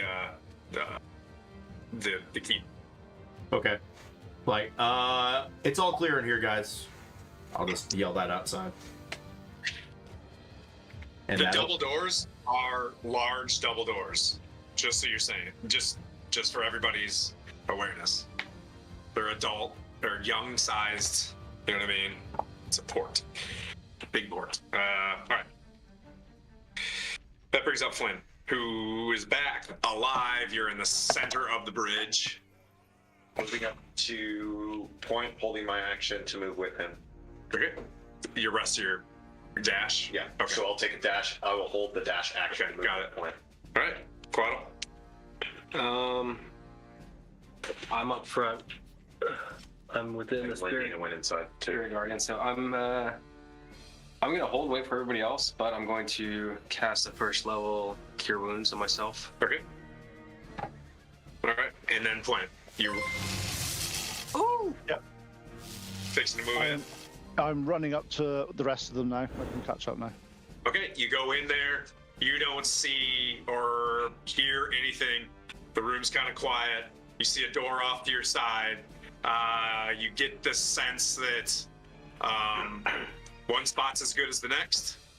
Okay, who's looking roughest out of the guys now? Yeah. We look at the same thing, but I'll do. I'm okay right now.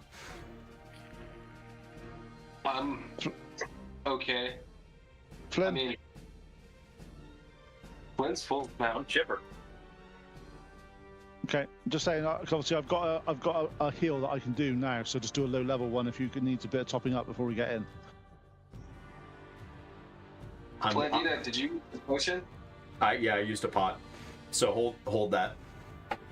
Okay. I could use a topping off. Yeah, sure. Yeah. So I'll just do a single cure. Nice. So it's Hey, I can toss him the potion of heat. I can toss the potion. Like, and I'm like, hey, you guys move. Before you heal him? Oh, okay. Before you use the spell? Because I'm gonna throw you a potion that I have. Okay, what's the potion? It's a sticky link potion, so it's 24. 2d4. But it's plus your 2d4 plus 2d4 plus 2. Oh, but I gotta use it in action to use it. Yes. Okay. But you said if you take it as your action, you get the full. If it's bonus, Yes. then you got the. Yep. Okay. Yep. Okay, so to set the stage, you guys are looking at this thing. You see an open door off to your left. Walls, looks whatever. Quaddle, you being the ranger, you get the sense you feel wind in the hallway. Like you get the sense that there's an opening somewhere in this hallway to the back. Okay. And it is Blandina's turn. I am going to cast. I'm going to take the Dust of Disappearance and toss it up. And everybody within 10 feet of me is now invisible for the next 7 minutes. Okay. Rules of invisibility apply. You do damage, you take damage. You know what I mean? Like, so we can move, but if we cast a spell or attack. So okay. You guys are invisible? Yes. Blandina, where do you want to go? I don't know where she's going. I said Blandina. Oh, that's true. Oh, Where is she? That's right. Where am I? Where did everybody I go? don't know. Blandina, where are you going? I'm Quick, sticking. just follow the smell pumpkin spice lattes. I'm staying within the I'm holding my movement and going where the Everybody's Spirit moving. Guardians go. That's Right. brilliant. I'm invisible, but the spirit gardens are moving on their own. Go for the center. We'll find what. Well, you guys can hear each other. So, Gwen, you're going to drive for speed on this. Yeah. It is your turn. What do you? If anybody wants to do it, you took your pot. So Adam's just going to go turn, do the things that you want to do, just for speed to get up there. So if you use Point, where you drink going? the potion as part of your action, It is so 2d4, so that's 8 plus 2, so 10. Okay. I am moving through the room. You said there's some doors at the other side? Yep. So you go through the door, you find a makeshift kitchen / dining room and a door on the other side, and it carries all the way down to an L shape where you can see some light coming in, like significant amount of light. Like it looks like there's probably a stairway or something in that direction. We're heading towards the stairway to go up. That's what we're after. We got to get to the dragon. I'm literally just holding hands. Just for the sake of RP, 2 doors on your right. But Yeah, I'm just going past them because we've got the dragon to do. you Don't worry. walk to the right, you see a spiral staircase that goes straight up into looks like up there. As I said, it's going to be fun as we go up this stair. My spirit guardians are going to actually emerge out of the top without me, first of all. Okay. All right. Let's turn it around. You guys coming up through this door back here. Can I have you guys? As I said, is we probably don't want to all go out together. We probably want to go out one at a time and branch off somewhere and separate. That Is checks. Spirit Guardian visible or invisible? It's visible. They're visible.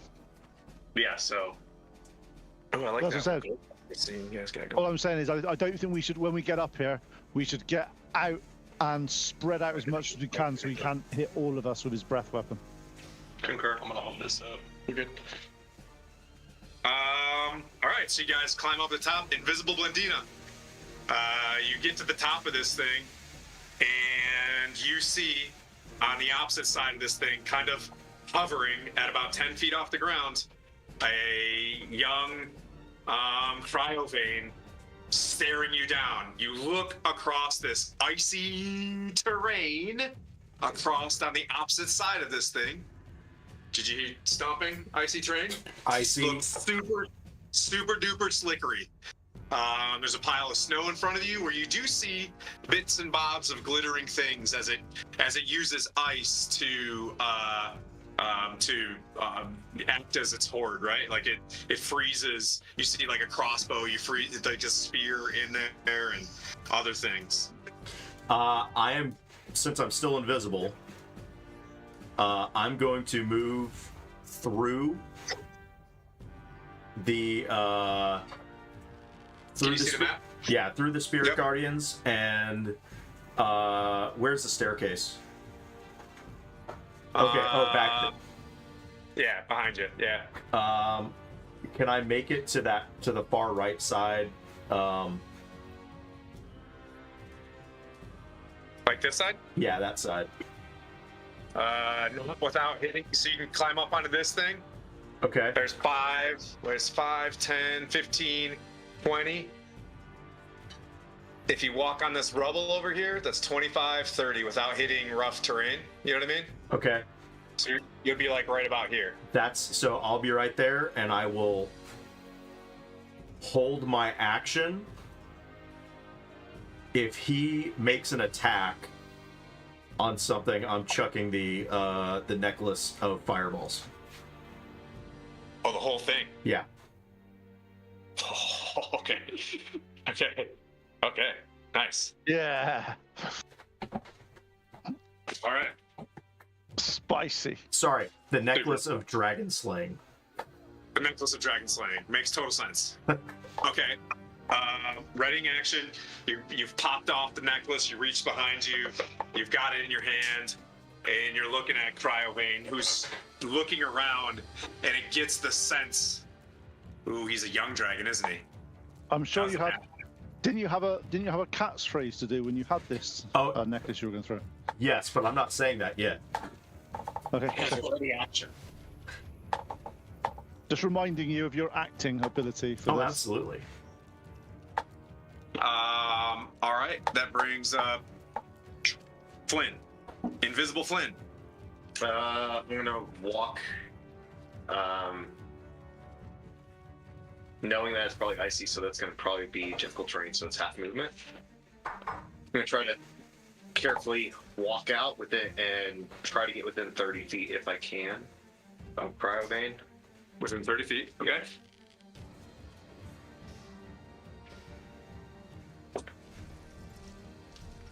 Yep.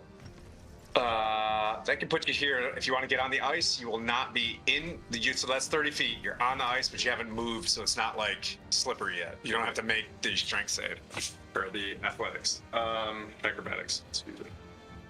Fuck. As I kind of get onto the ice, knowing that what this is going to happen, but hopefully it'll distract him, I'm going to bite my thumb to draw a piece of blood. Okay.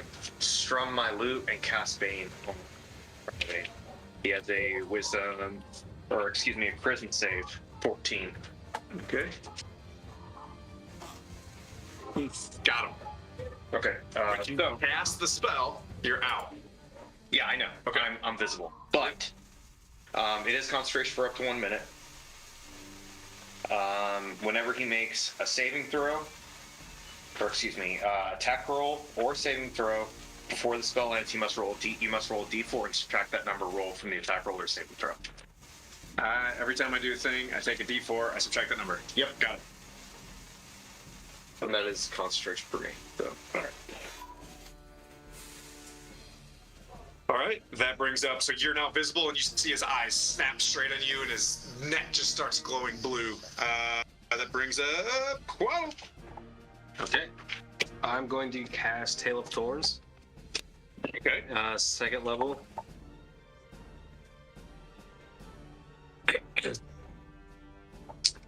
As you pop out, you're now visible.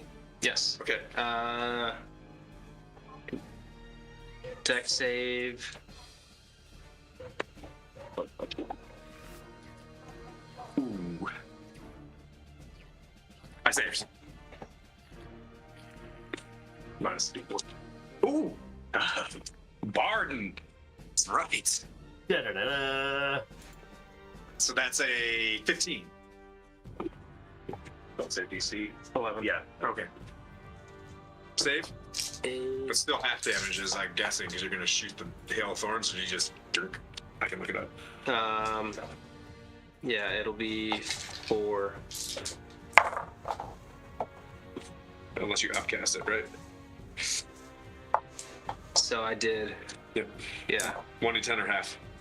It's 2d10. Okay. Because you have cast. Pretty good.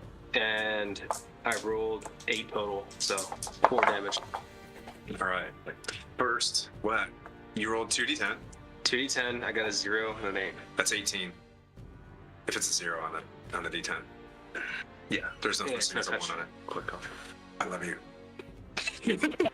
So you took 9 damage. Okay. So it's a bonus action. You make a ranged spell attack. You make a ranged weapon attack, and then that gets added to the overall attack. Okay. Yes. So that doesn't happen. Unless you But get that won't happen. Yeah.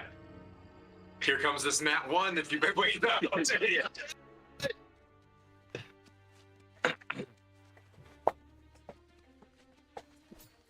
And this happens every single time. I think you use an attack action. 19 That hits. and a 20 something. So That'll hit. Yep. math. 8 plus 2. Oh, that's not a D8. 6. I'm doing tons of things in my brain too. 13. So it'll be 13 damage total for the arrows piercing. And then 9 because he only took half damage Okay. for the Hail of Thorns. Okay. Thank you, everybody. You just see him just like boom, boom, and as like the 2 arrows are flying to him, just a rain of arrows come from like this crackling cloud and just like hit all over his back like a flechette. Dealing that damage. You can't. You That guys. brings up. You guys can't see this because I'm invisible, but I just go. Point, you're invisible and you're up 2. I have a question for the DM. Yes. I hope I have answers. If this ground's slippery, am I able to actually just slide it, like literally like hurl myself across it? I am. Dude, that is delicious RP, and you get a yes. You get to do that. Okay. I am literally gonna dive under the dragon with my spirit guardians going. Oh, okay. So you run up, you get the roll, and I'm gonna give. Yeah, no problem. You come up here, and you get a run, and you slide. Point. Remember, you do have bardic inspiration from me. Cool, thanks. But you are dead center underneath this thing. You know what I mean? Like, Can I do a wisdom saving throw, please? yes, sir. Minus a D4. I thought I had to do this. This is going to be too much fun. That's brilliant. I love it. I love it. 18. Okay. Don't be a bitch. It would take on you. it would take 20 damage, but it takes 10. But it's still difficult terrain for it. But the best thing is I haven't cast a spell yet, so I'm still invisible. There's just this glowing orb of stuff around. That's true. You're right. This glowing orb just blew into him. All right. Just a bunch of dwarves. Make a. How long is the cone? Cold breath. It is 30 foot. Where's mine? Me and Call are the only ones who are visible. Yeah, I know. In a line too. The cone of. Oof. Where's the other thing that's got numbers on it? There's not 30 yet. Can't hear you. That's just you. That's just you. Con save? Yep. Lucky. I'm gonna take full damage. Okay. Hey, but you banged him. Ooh. This remember the Oh yeah, that's a point. Hang on, 2 secs. Yeah. Did you roll the 1d4 off his save? So yeah, his DC drops. Would you roll? Yeah. Because you rolled 18 to do the save, but my DC is. Yeah, I did. I rolled a 1. I rolled a 1. Yeah. Yeah. This isn't for that. But you got. Okay. Skyler, read your messages. Oh yeah. Oh, you got. I don't. Cheating in the back. Oh, I can't stand this necklace. It doesn't even match anything I wear. As I see the breath. Whoosh. Did you read your message before you sent that? Oh no, I didn't. Oh yeah. 47. 47? You're still up? No, I'm down. Great job. Oh, okay. No, All right. I'm unconscious, and Bane is now gone. 47. It was good enough for the original guy. So I'm in the, You just watched him get fully smoked by this thing. but I'm not in the. You're not. No, you're not. It was one. You're far enough back. Blandina, you Yeah, just so- see that? You're launched it? As that happens, it's getting launched above him. Okay. Trying to toss it above him. Okay. And he needs to make a dex save. Of 15. He no longer. Yeah, What about Flint? I see what you're trying to say. Sorry. That's very clear. He needs to make a what? 15. Dex? He got 15. God damn it. I know. It's okay. Yeah, that's where that Bane would have came in handy, but he Well- took me out. What sucks is these would probably both hit at the same, like in reality, these would both hit at the same time. That's fine. But like, god dang it. So it takes half of 56, so 20, How is Flint not in damage? 28. 28. Circular, so it's 30 Circular, 20 feet of, so feet. So if he threw it above him or right at him, Yeah. it's Got it. like Got it. Okay. I see it. I'm gonna get toasty, but Okay. it's an air Go for it. it's an air burst, not a ground burst. This is great. I got you. Go for it, buddy. What was the damage? Halved. 28. Good. Goodness. That is halved. That is Yeah, halved. that is halved. I got you. Oof, those are 2 big hits there. Okay. Lovely. Wendina, you are visible. Yep. Boom. All right. Yeah.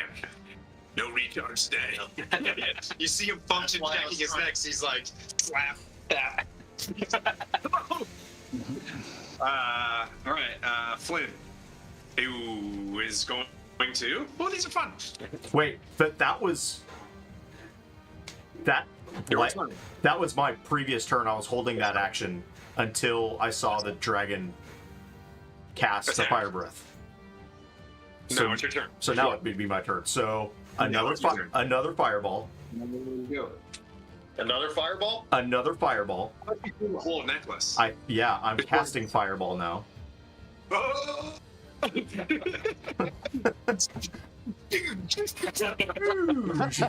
USS Missouri has entered chat. Oh no! Must kill the wizard. We're going next, baby. My dude is on the Mark 19. Yeah. Okay. So yeah, another dex save. Dex 12. Here we go. Got 'em? 4, All 5, right. 6, 7, 8.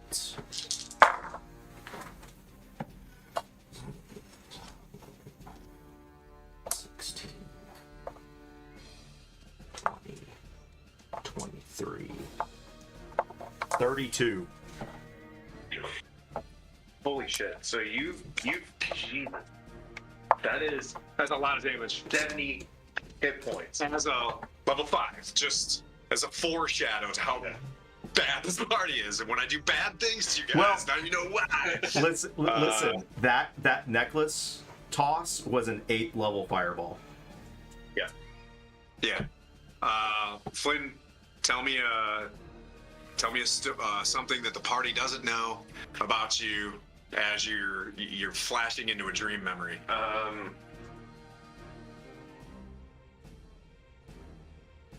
Flynn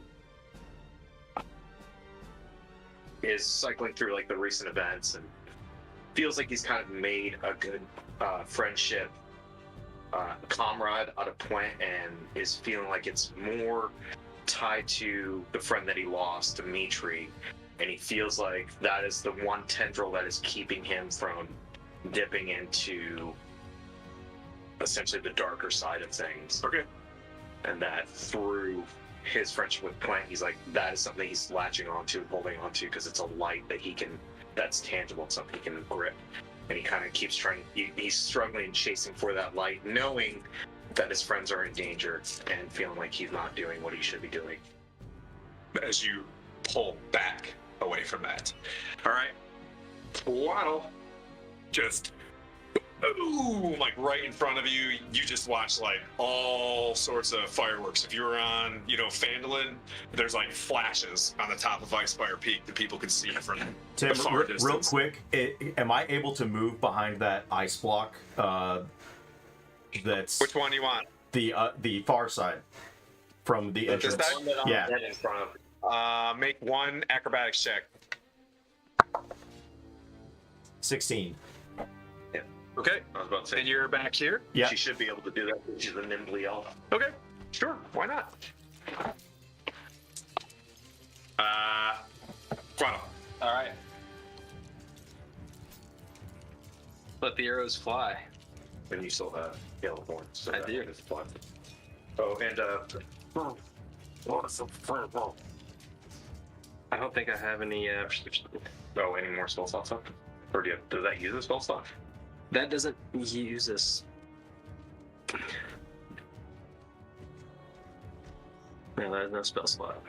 That is a bonus action. Slayer's Prey. Yeah. All right. Got it. And then I'm gonna let it fly 2 arrows. Is that like Hunter's Mark, but a different it's style? Slayer. Yeah. Yeah, it's for a monster slayer, I think. It just adds another D6, correct? Mm-hmm. Yeah. 20, On top of yellow horns. 21 to hit, and It's a like, damn it. This works. 24 to hit. Hits. And then for the arrows, He also has to make a dex save. For hail of thorns. On the one. 8, 12 arrows damage plus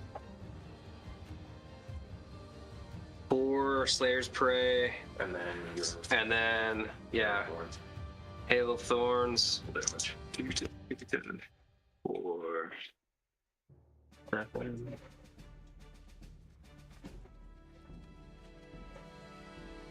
Yeah, 7 Hail of Thorns.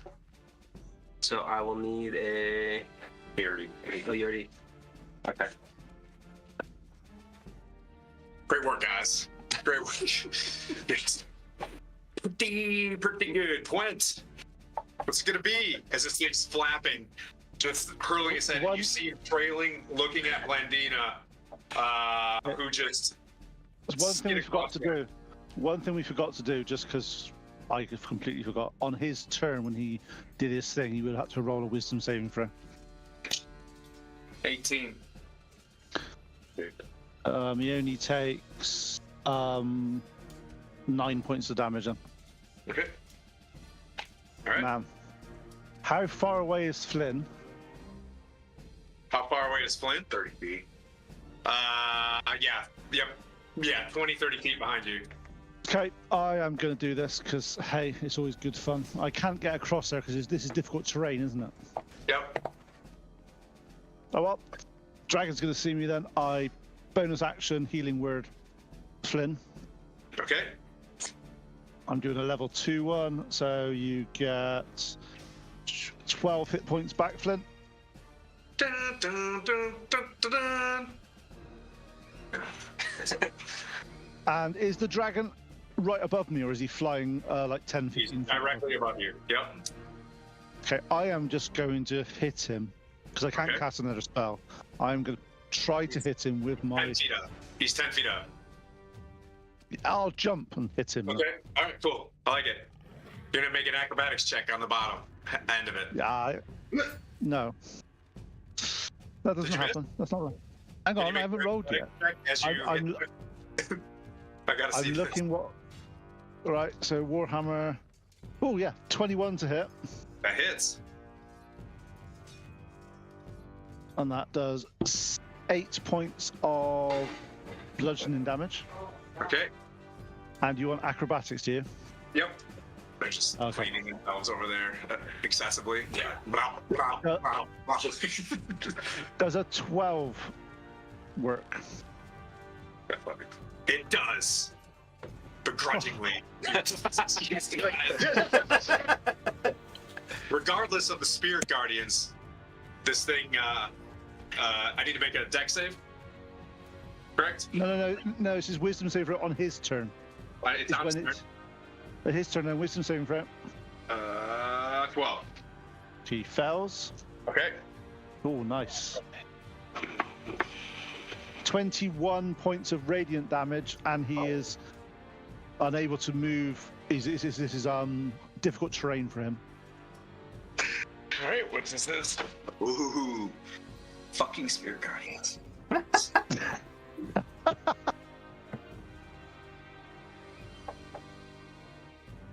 All right.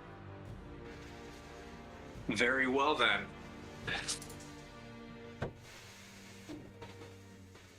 I'm expecting this. I'm expecting to get munched. Instead of it's flying like- out, he's just gonna drop down on you. Yeah, I was expecting this. So, but the way I look at it is, if he's munching me, he's not breathing stuff on my friends. Yep. If you can recharge. We can recharge.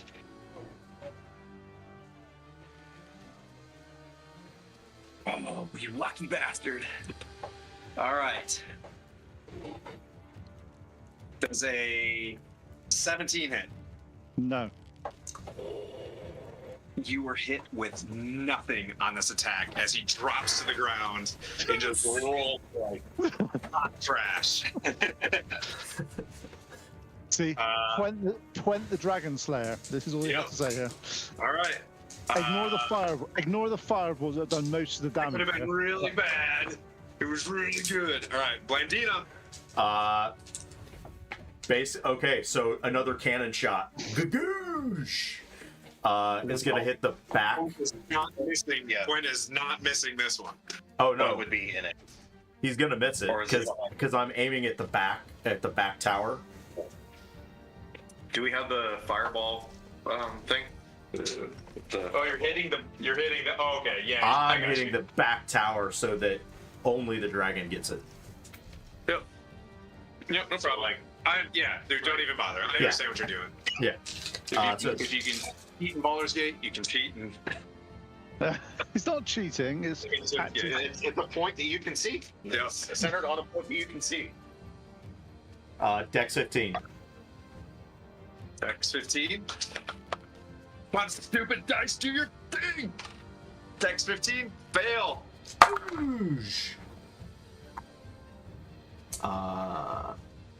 11, 18, 25, 31, another 32.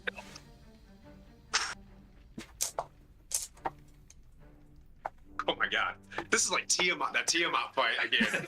he's looking really rough as he's shaking his head. And you hear from the back, I told you don't mess with my spice lattes. Flynn. Kind of taking things off, realizing that everybody's still okay. Kind of getting to knee, taking a breath.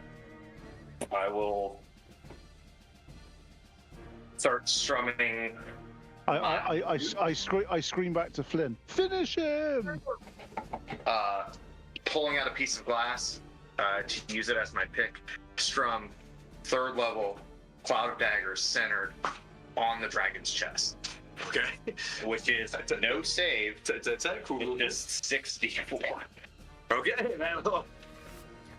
Point brought Flynn back to life. Takes all the damage. Go for it. What's the total damage? It's 5 feet. Yep. Putting like literally On right his here booty. on I him. got you. On his thickness. Yep. Merry Thickness. Good. Yeah, so quick explanation. I'm putting that cube over him, Yep. knowing where Point is, so No collateral. It is a large creature. Can be done. That dragon's got a dump truck.